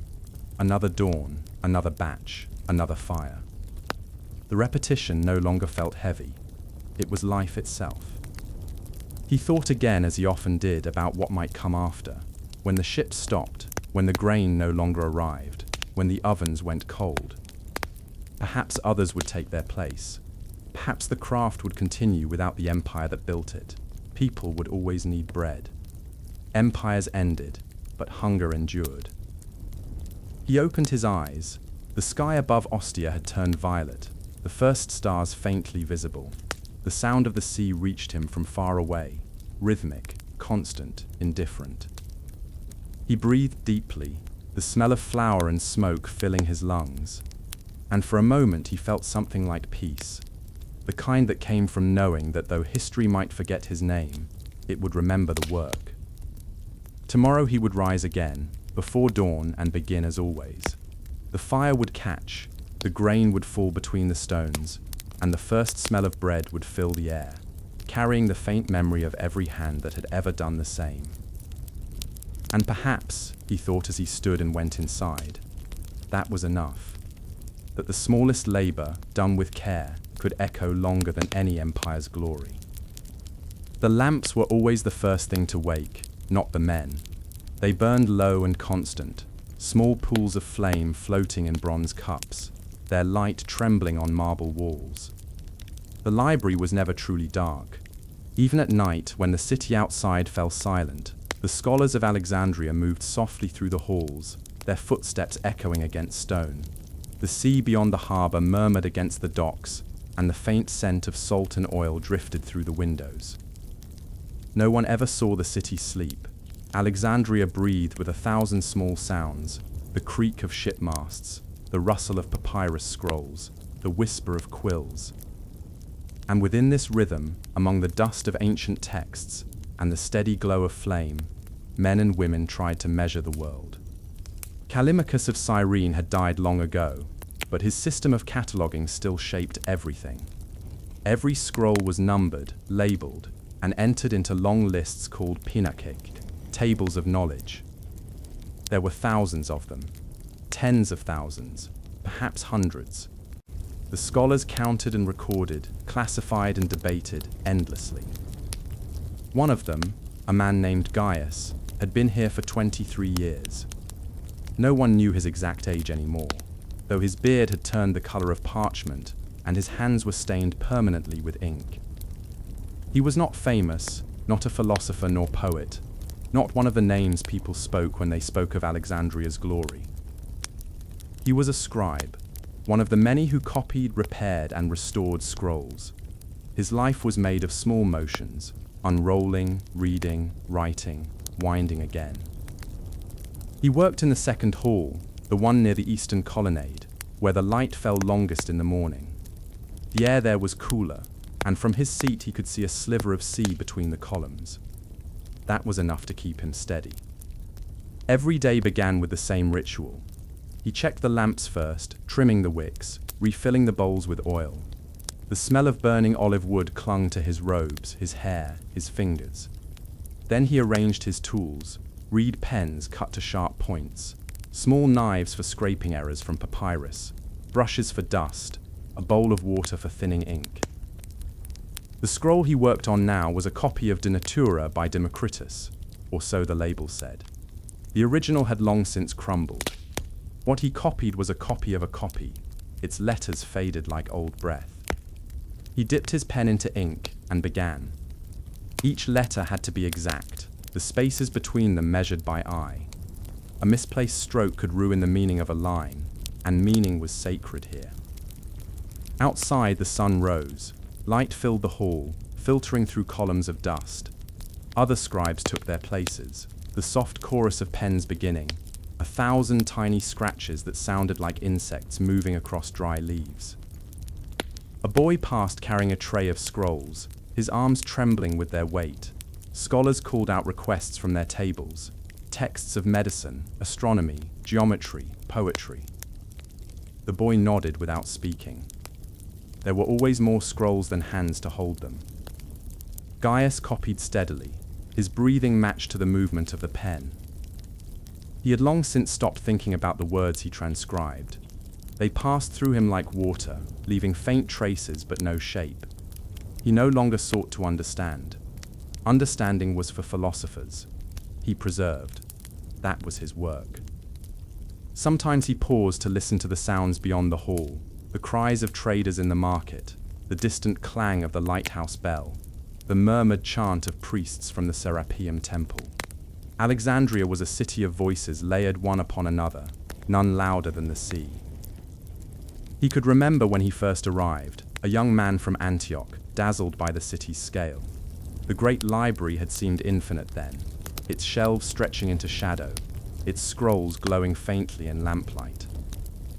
He'd believed, as so many did, that Alexandria held every truth that could be known. But over the years that belief had softened. He had learned that for every scroll that survived, another dozen had vanished, eaten by insects, damaged by damp, lost in shipwrecks, or simply forgotten. Knowledge was not accumulation, it was endurance. At midday, he rested. The lamps were extinguished one by one, and the hall filled with natural light. He ate bread, olives, and a piece of dried fish from the harbor, the same meal he had eaten for years. Outside, in the courtyard, students argued under the sycamore trees. Their voices rose and fell in quick bursts of Greek and Egyptian. Gaius listened, smiling faintly. They debated the movement of the stars, the shape of the earth, whether numbers were divine or human invention. He had once cared about such questions. Now he cared only that the lamps stayed lit and the scrolls remained dry. After lunch, he checked the storage rooms. The air there was heavy, thick with dust and the faint scent of mold. Scrolls were stacked in bundles, wrapped in linen, tied with colored cords. Each color meant something: philosophy, medicine, law, poetry. The organization was precise, though even precision could decay. Mice found their way through the cracks. Humidity warped the papyrus. He made small repairs where he could, trimming, drying, binding, small acts of defiance against time. Sometimes, when the light fell just right, the gold leaf on certain scrolls shimmered. He would pause to look, not because he valued the decoration, but because it reminded him that even in silence, the world still glowed. In the evenings, the scholars gathered by the courtyard for reading. They took turns reciting passages from whatever text they had been working on.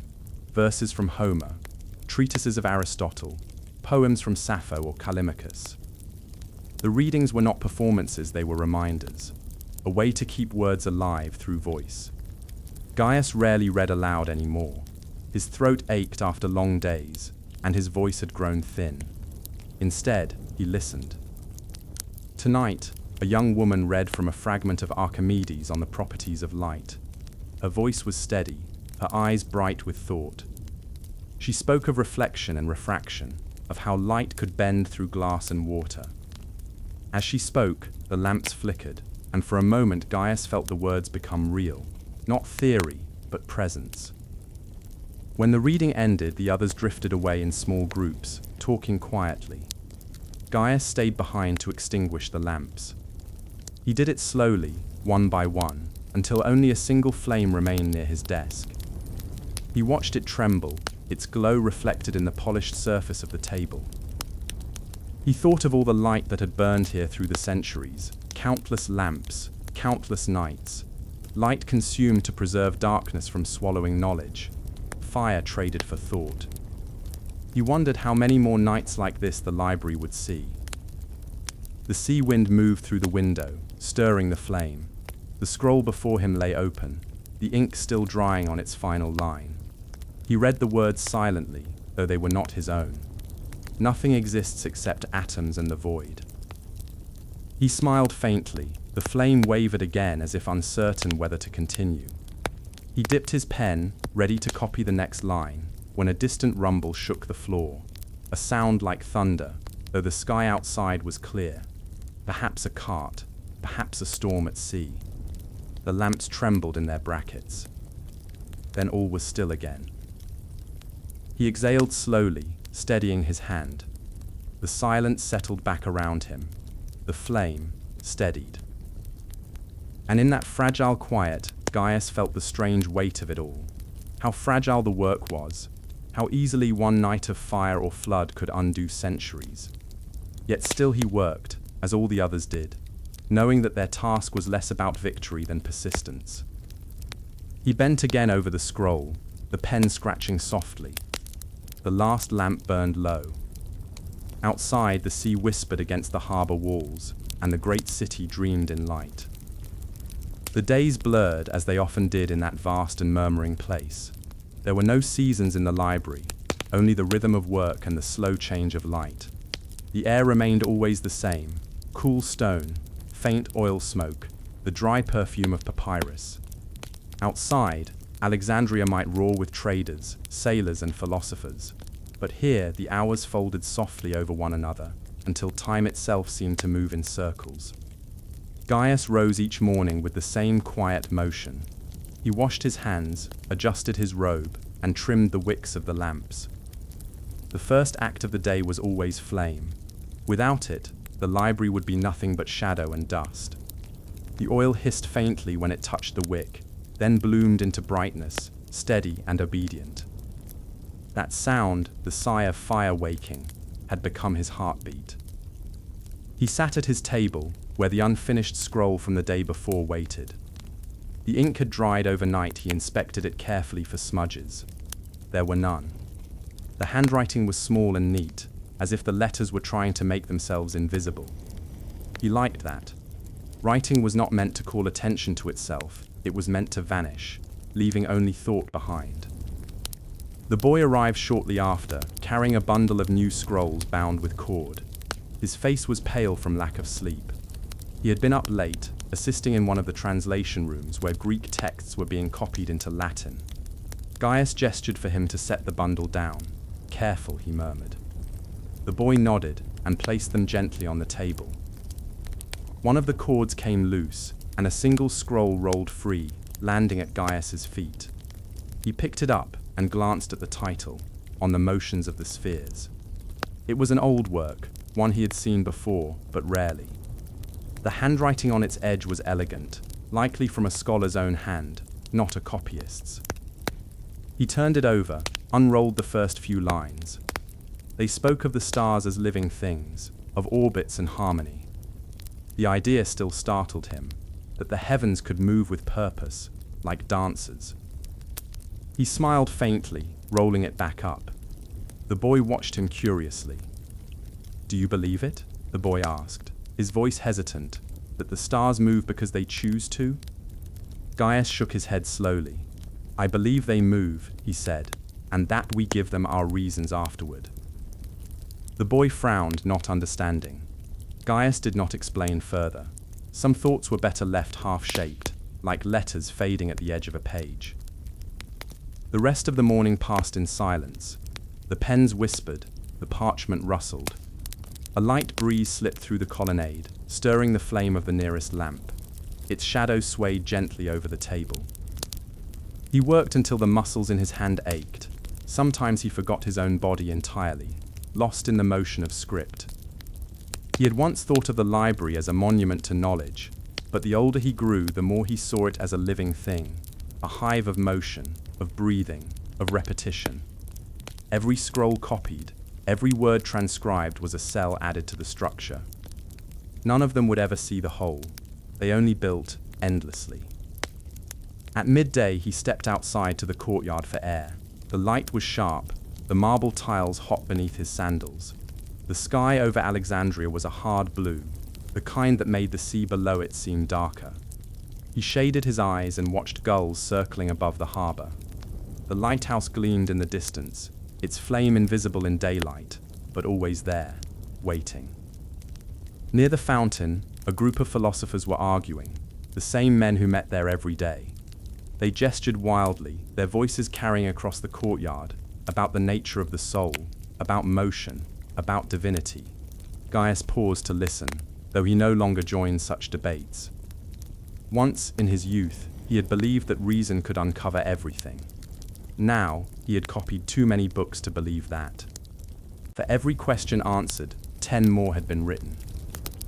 He sat on the low wall by the fountain, eating a piece of bread and dried figs. The water shimmered with light. It was said that the library held a copy of every written work in the world. He knew that was a lie, but he found it beautiful anyway, the idea that all voices could live together in one place. When he returned to his table, a new scroll waited for him. The seal on it bore the mark of the king's own collection, a donation from a ship recently seized by the customs office. The captains who sailed into Alexandria knew the rule. Every vessel entering the harbor was required to surrender any books it carried. The librarians would copy them, then return either the original or the copy, depending on quality. It was one of the ways the library grew, quietly absorbing the world. He broke the seal and unrolled it slowly. The text was in Phoenician, a language he could not read. He smiled, almost amused, and set it aside for the translators. Even ignorance, he thought, was a kind of order here. As the afternoon deepened, the air grew warm. Dust motes danced in the golden light. The murmur of voices faded one by one as scholars drifted away to other rooms. Gaius remained, copying by lamplight. The flame flickered faintly, its reflection trembling on the ink.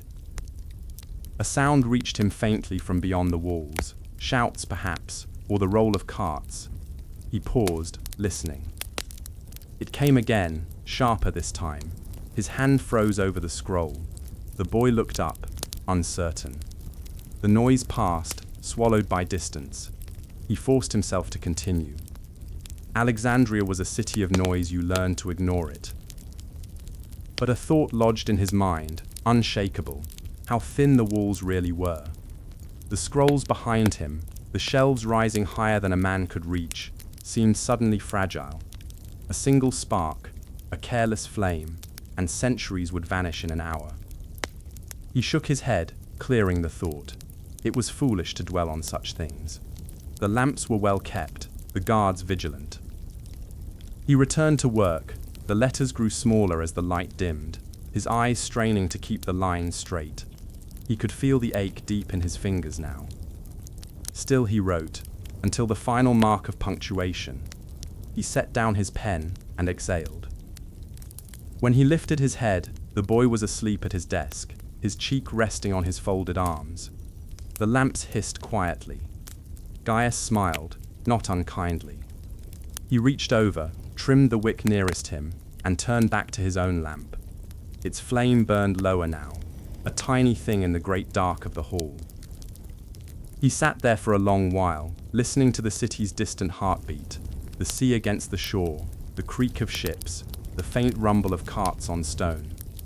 Everything beyond the library moved with such noise, such urgency. Inside, time stood still. He wondered if that was what the scholars were really trying to do, not to preserve knowledge, but to slow time, to make the present linger a little longer, to hold the world, for a heartbeat, still. He leaned back, letting his eyes rest on the rows of shelves rising into shadow. So many scrolls, each one fragile, each one a human voice stretched thin across the centuries. He thought of his own voice, quiet, soon to fade. He blew gently on the lamp. The flame trembled. Somewhere, far off, thunder rolled again. Or maybe it was something else. He set his pen down, and in the flicker of the last light, the thought passed through him like a whisper, that even the brightest flame, however carefully tended, burns towards silence. Night in Alexandria was never fully dark. Even when the moon hid, the city carried its own faint glow, the shimmer of fires from ships, the lamps along the quays, the slow golden pulse of the lighthouse watching over the harbor. From the windows of the library, that light seemed distant, like the heartbeat of something asleep. Inside, the halls rested in half shadow. The lamps still burned, though fewer now. Their flames bent slightly in the breeze from the open colonnade, each one a small voice against the silence. Gaius stayed awake long after the others had gone. The boy had been sent home hours before, his tasks done, his eyes heavy. The last librarian on duty had passed through, nodding to him gently, and then disappeared down the corridor toward the Western Archive. It was common for Gaius to linger. The work never truly ended, and he found comfort in the quiet that followed labor. He moved through the aisles slowly, his lamp held low, the flame reflected in the brass rings of the shelves. The light followed him like a small sun, catching dust in the air. He traced his fingers along the scrolls as he walked, reading the labels, the faded Greek letters, the marks of past copyists, the signatures of long-dead authors. Each name was both presence and absence. He knew most of them by heart. He stopped before one section where the papyrus smelled faintly of salt. These were the oldest scrolls, rescued from ships, some still bearing stains from the sea. He remembered the story of one of them, a treatise on winds, salvaged from a merchant vessel wrecked near Rhodes. The sailors had thrown their cargo overboard to save themselves, and among it, this scroll had floated to shore. A fisherman had found it, and somehow, years later, it had reached Alexandria. So much of knowledge came to the library like that, by chance, by loss, by the quiet persistence of strangers. He placed the lamp on the shelf and leaned closer to read the titles. His eyes were not as sharp as they once were. He had to move the light slightly to see. His hand brushed against a rolled fragment, and he paused. The papyrus crumbled at his touch, the outer edge flaking into dust. He froze, heart tightening. This happened often now, the slow decay of what had once seemed eternal. He brushed the dust from his fingertips, sighing softly. Preservation was a battle fought against air itself. He took the damaged scroll carefully and carried it to the nearest desk.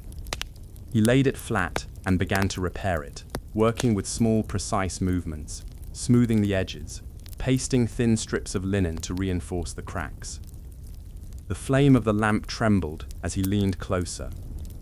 He worked slowly, whispering the title to himself as if speaking it aloud might keep it whole, on the movement of the tides. The irony made him smile faintly. The sea had nearly taken it once, now time was doing what the waves had failed to finish. He thought as he worked about the years he had spent in these rooms. The library had been his world, its smells, its silences, its infinite patience. Outside, empires had risen and fallen, kings replaced, temples built and burned. Here, things changed only by degrees of fading. He had outlived several directors, dozens of fellow scribes, and hundreds of candles. Yet every morning, the lamps were lit again, and the work continued. He had once believed that what they did here would last forever, that the words they copied, the knowledge they preserved, would survive any calamity. But now, after decades of watching the slow crumble of papyrus, the faint mildew stains creeping along the edges of ink, he knew better. Nothing lasted. Not stone, not parchment, not memory. Still he could not stop. To write, to copy, to preserve, these acts were their defiance against oblivion. He thought of all the hands that had written before his, of the chain of voices stretching back through centuries. He was only another link. When he died, another would take his place. Perhaps that was enough. The sound came suddenly, a dull, distant crack, then shouting. Gaius looked up sharply, heart pounding. For a moment, he thought he'd imagined it. Then it came again, closer this time. The air seemed to tremble. He stood, lamp in hand, straining to listen. Through the window, faint orange light flickered against the sky. Fire. His breath caught. He moved toward the open colonnade and looked out across the city. Beyond the palace quarter, a column of smoke was rising. The wind carried with it the smell of burning, Not wood, but oil and resin. The docks, perhaps. Fires were not uncommon in the port, where ships and warehouses crowded together. He told himself it was nothing new. Still, the unease sat in his chest. He turned back to the hall. The lamplight seemed weaker now, the shadows longer. He forced himself to return to the desk, to the fragile scroll waiting for his hands. His duty was here. The outside world would burn or not burn as it always had. His work did not change. Hours passed. The shouting faded. The smell of smoke drifted in faintly, then thinned. He relaxed, shoulders dropping, and continued his repair. When the last strip of linen was pasted, he set the scroll aside to dry. The fire, wherever it had been, seemed to have passed. He sat back, exhausted. The lamp beside him guttered. He refilled it carefully, wiping the rim, trimming the wick. The flame steadied again. He stared into it for a long time. How many lamps had burned here before this one?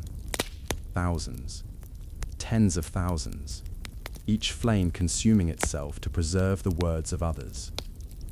He wondered if the fire outside had been brighter than this, if the city saw it the way he saw his lamp, as necessary, inevitable.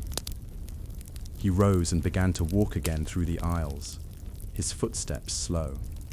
The library was silent except for the faint crackle of wicks. He paused by a window. The horizon glowed faintly still, a dull red against the night. Perhaps the docks, perhaps not. He stood there until the lamp in his hand burned low, until the oil thinned and the flame began to sputter. He did not move to refill it. He watched as the light faltered, grew small, and finally died. The darkness came softly, like breath leaving a body. He did not fear it. He had spent his life tending light, but even he knew that no flame was meant to burn forever. The important thing was that it had burned at all, that, for a time, it had given shape to the dark. He turned from the window and made his way back through the shadows, his hand trailing along the stone wall to guide him. Behind him, a faint glow remained, the other lamps still burning, small and steadfast. By morning, the city would wake again, the smoke would drift out to sea, the lamps would be refilled, and the scribes would begin their work. The library would continue, as it always had, unaware that someday even its stones would crumble, its scrolls turn to ash, its memory scatter like dust. For now, though, the lamps still burned, and that was enough. The first sound of the day was the shuttle tapping softly against the loom. A small, steady rhythm, wood against wood, the sound of patience. It began before sunrise, when the mist still clung to the fields and the air smelled of sheep and smoke. In a village somewhere south of the Alps, in a valley filled with low stone huts, the women of the weaving hall were already at work. The hall was long and narrow, with walls darkened by years of firelight and breath. Threads hung from the ceiling like pale rain, each tied carefully to a warp beam. The floor was packed earth, cool beneath bare feet. There was no need for words here, the rhythm of weaving spoke for them all. The women worked in pairs, one spinning, one weaving. Their hair was tied back, their hands calloused, their movements quiet. The wool they used came from the flocks that grazed the nearby hills, coarse but strong, perfect for tunics and cloaks. It arrived in great bundles, thick with lanolin, smelling of grass and wind. The first task was always cleaning, carding the fibers with small wooden combs until they lay smooth and soft. Livia, the eldest, oversaw the work. She had been weaving since before most of the younger women were born. Her back was curved now, her fingers stiff, but her eye for thread was still sharp. She could tell by touch alone if the spin was too tight, if the weave was uneven. She said little she didn't need to. The others felt her presence in the air, a stillness that held everything together. The wool they spun, was for soldiers, the legions stationed far north, beyond the mountains, where the air was colder and the rains endless. Every year the tax collectors came to the valley to collect their due in cloth. The empire needed warm bodies and warm clothing, and the villages provided both. Some of the women's sons were among those distant legions. They had learned to recognize the army's needs by season: thicker cloaks in winter, lighter tunics in spring. Livia's son Marcus had left 10 years ago. His letters came rarely now, but she kept them all in a small wooden box, thin sheets of wax inscribed with his careful hand. He wrote about the cold, the dampness that never left their tents, the endless repairs of fortifications. He always asked about the wool. "It keeps us alive," he wrote once. "Send good cloth, mother, and we will not freeze." She had pressed her fingers to the words and felt their truth in her bones. The hall smelled of oil and damp wool.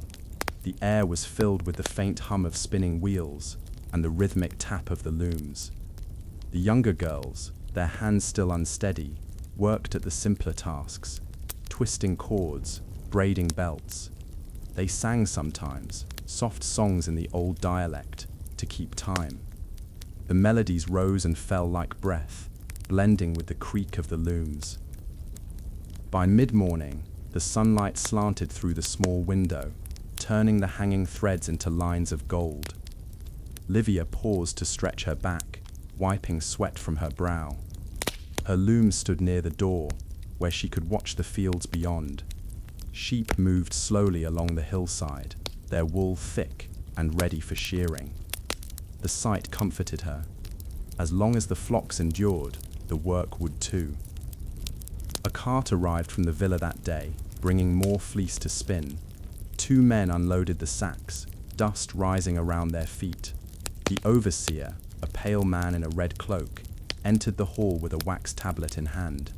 He spoke curtly, reading the quotas aloud. So many lengths of cloth by the end of the month, so many cloaks to be dyed and delivered. The women nodded, their faces expressionless. They had heard it all before.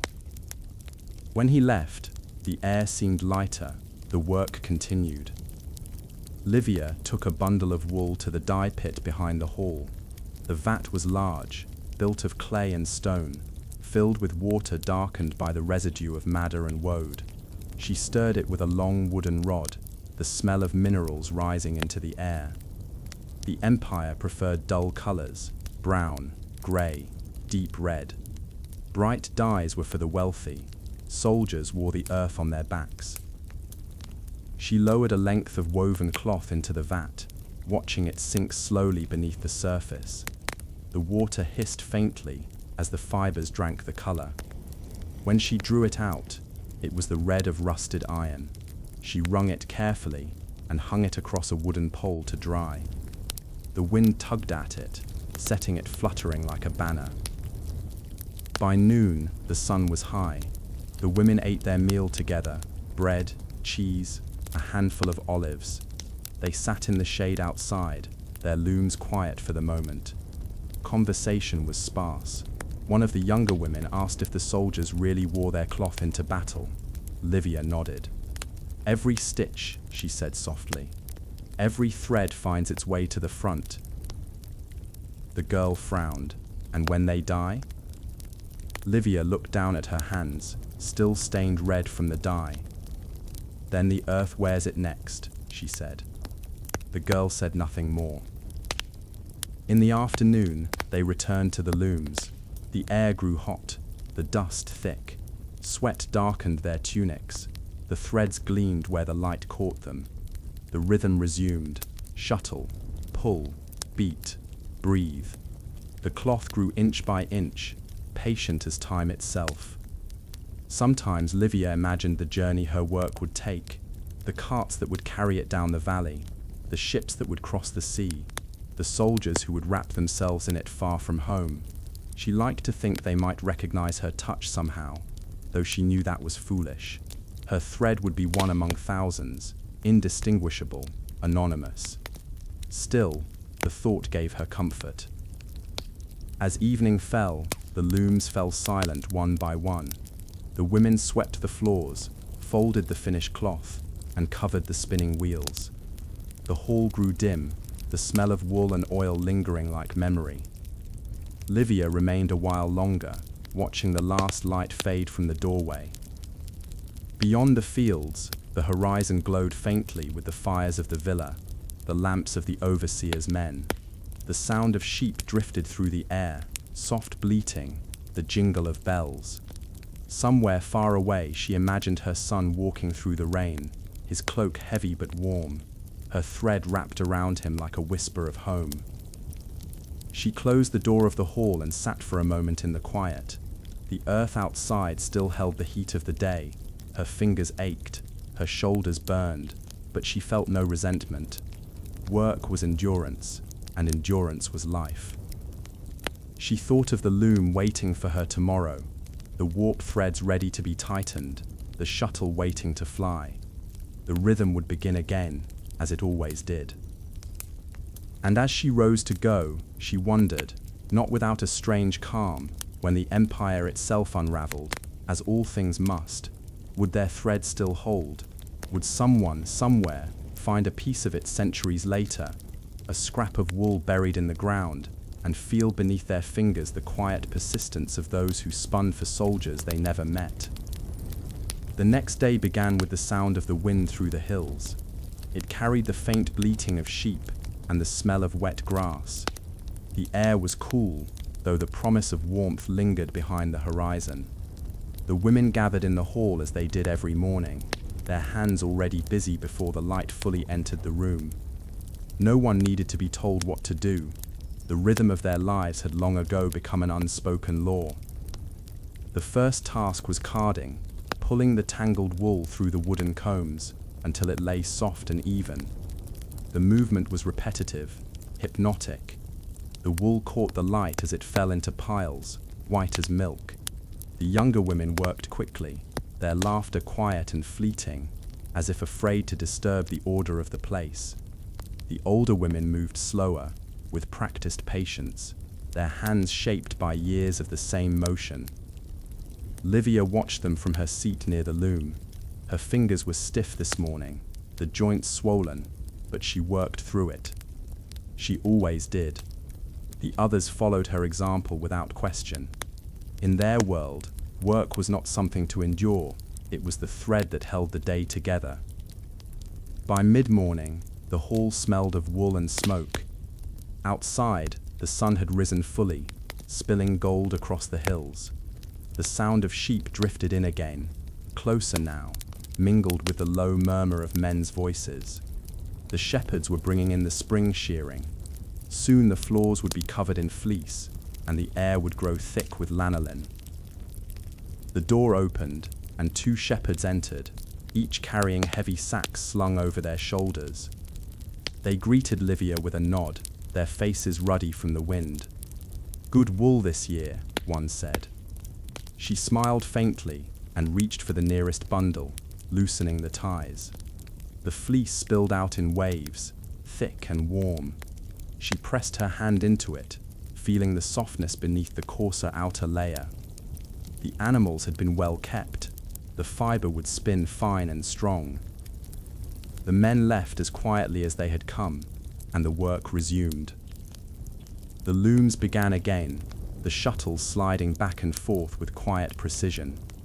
The hall filled with the rhythm of weaving, an invisible pulse that seemed to rise from the floor itself. Livia's loom creaked softly with each movement of her arms. She could feel every strand, the resistance of the warp, the slight give of the weft. There was a strange intimacy in it, as if she were speaking a language only her hands could hear. The younger women whispered sometimes as they worked. They spoke of small things, a child's cough, a wedding promised, a neighbor's sheep gone missing.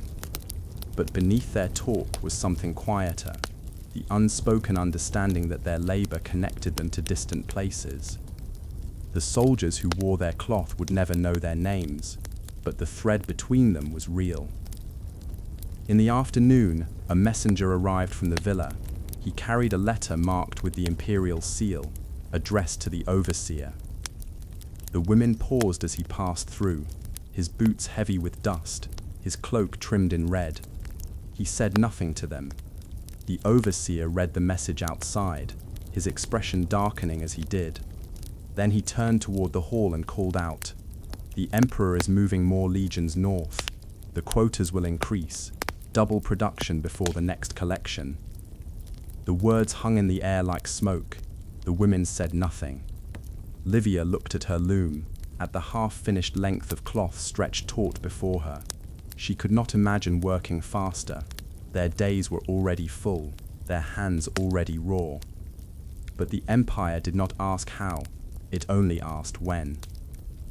When the overseer left, the sound of the looms returned, slower now, heavier. The shuttles moved like tired breath. As the day wore on, the work became a kind of prayer. Each pass of the shuttle, each pull of the warp, was a word spoken to no one. The rhythm steadied their thoughts. Outside, the hills turned gold in the late light. The smell of dye drifted faintly from the pit behind the hall, iron and root and smoke. Livia's thoughts drifted to Marcus again. The last letter had come months ago. The wax seal had been cracked and resealed by the courier, the writing faint from damp. He wrote of rain that fell for weeks, of boots that never dried, of the sound of water against the canvas tents. He wrote of men wrapped in cloaks that smelled of smoke and sheep and home. "It keeps the cold from biting through," he said. "The cloth you make holds the world together." She had read the letter aloud to the others. Some smiled, others looked down. They all understood. Every thread they wove carried more than warmth. It carried connection. By evening, the looms slowed. The light through the window had turned amber. Dust floated in the beams, catching the glow. The women rolled the finished cloth carefully, tying it with cord. The bundles would be stored overnight before dyeing. Their hands were sore, but they lingered a while, unwilling to break the quiet.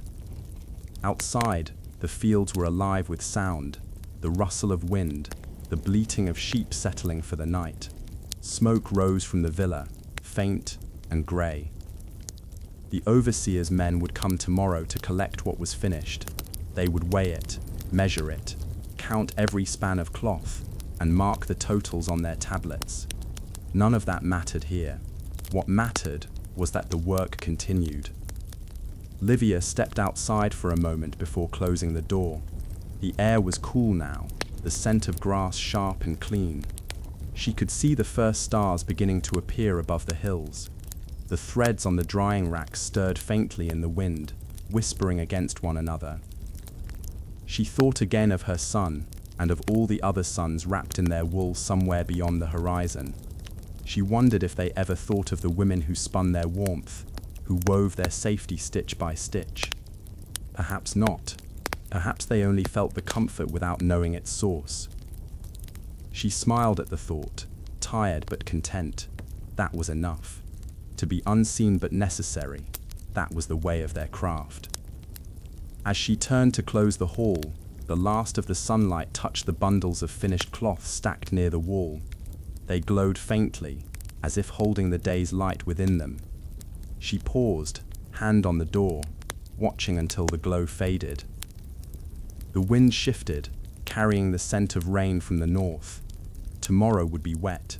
The wool would take longer to dry, the dye to set. The work would slow, but it would not stop. It never stopped.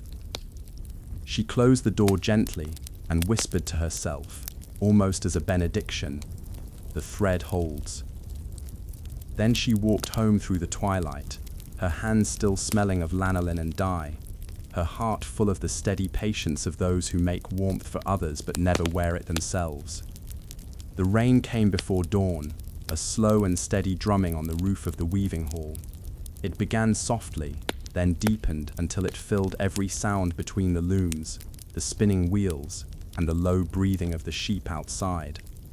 The air was heavy with moisture, even the threads felt it, swelling slightly, their texture changed. The women arrived wrapped in cloaks, their feet slick with mud, hair clinging to their faces. Still they came. The Empire's work did not pause for weather. Livia was the first to open the door. The smell of damp wool greeted her like an old companion, sour, comforting, unchanging. She moved through the hall lighting the lamps, though their flames wavered weakly in the wet air. The others followed, unrolling their bundles of half-finished cloth, checking for mold, for damage. It was always the same. Rain was both blessing and burden. The sheep would drink well, but the wool would take twice as long to dry. The looms began slowly that morning. The sound of shuttles striking wood seemed quieter against the steady rhythm of rain. The women worked in silence, their thoughts inward. The younger ones glanced now and then toward the door, as though half expecting news, though none came any more. The overseer had not visited in several days. The last messenger had spoken of unrest, more fighting to the north, heavier losses, more demand for supplies.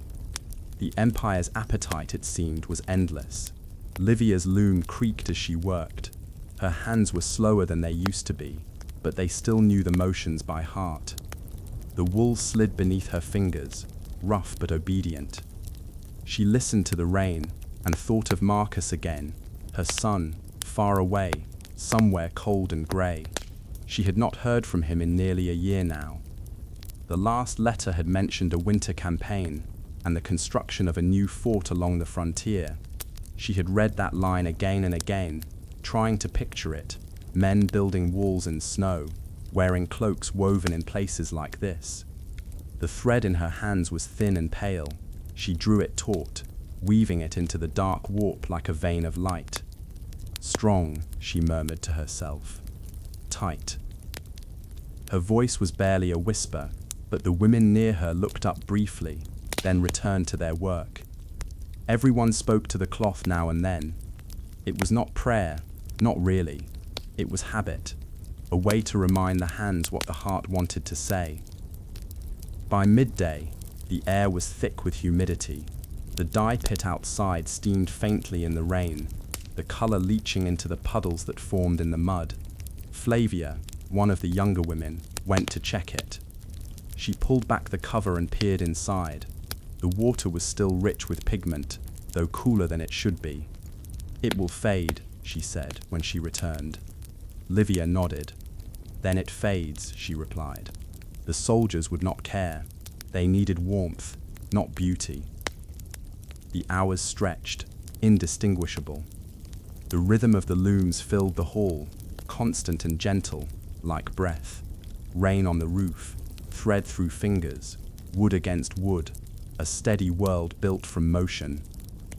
The women's bodies swayed unconsciously with their work, a collective heartbeat of endurance. Later, when the rain finally eased, the overseer arrived on horseback, his cloak soaked and his expression grim. He dismounted heavily, wiping water from his brow, and entered the hall without greeting. The sound of looms faltered briefly, then resumed. He unrolled a scroll, the imperial seal broken and smeared by rain. More wool, he said simply. More cloth. They are losing men faster than we can clothe them. He paused, looking around the room. The women did not meet his eyes. Double shipments, every 3 weeks. He left without waiting for acknowledgement. His horse splashed back into the mud, and the sound faded. For a long time no one spoke. The rain had stopped, but the hall still felt heavy with it. Finally, one of the younger women asked softly, "How long do you think it will last?" Livia's shuttle paused mid-stroke. "As long as the earth holds the sheep," she said. "As long as there's thread." She smiled faintly, though her eyes were tired. The empire may crumble, but it will do so wrapped in wool. A few of the women laughed quietly at that, a small sound, but enough. The rhythm returned, faster now, their hands moving with new determination. The looms creaked, the threads tightened, the fabric grew. As evening fell, the clouds broke apart and light returned through the narrow window. The hills outside gleamed with wet green, and the sheep scattered across them like white stones. The air smelled clean again, and the threads shone. The air smelled clean again, and the threads shone faintly in the last rays of sun. Livia stopped to look. The cloth on her loom was nearly finished, a length of dense, dark fabric, smooth to the touch. She ran her fingers across it, feeling the texture, the weight. It would keep someone warm. That was enough. When the day's work ended, the women gathered the cloth and laid it in piles by the door. The room fell silent, except for the distant dripping of water from the roof. The smell of lanolin and dye lingered. One by one, the women left, their hands stained, their faces calm. Livia stayed behind, as she often did. She walked slowly between the looms, touching each one as she passed, as if blessing them. At her own loom she paused. The last of the light had faded, and the hall was dim. She reached for the thread she'd been weaving, tied it off carefully, and cut it free. The end was rough, uneven. She smoothed it between her fingers, then tucked it into her pocket, a small piece to keep. Outside, the air was cool and still. The sky had cleared, revealing the first stars. She could hear the faint bells of the sheep drifting across the hills. Somewhere far away, beyond the mountains and the sea, her son might be hearing those same bells in memory, wrapping himself in a cloak like this one, worn soft by rain and time. She smiled to herself, a slow, tired smile, and turned back toward home. The hall behind her glowed faintly in the starlight, its roof steaming from the day's rain. Inside, the unfinished threads hung from the looms, waiting. Tomorrow, the work would begin again. There would be more wool, more dye, more quotas, more silence. The Empire would ask, and the women would answer, not with words, but with the sound of shuttles and breath and patience. And long after the Empire itself turned to dust, perhaps somewhere, deep beneath the soil, one of their threads would remain, a faint twist of fiber, stubborn and soft, holding the memory of all they had done in the quiet service of warmth and endurance. For that was the nature of their craft and of their lives, to make, to give, and to vanish, leaving only comfort behind.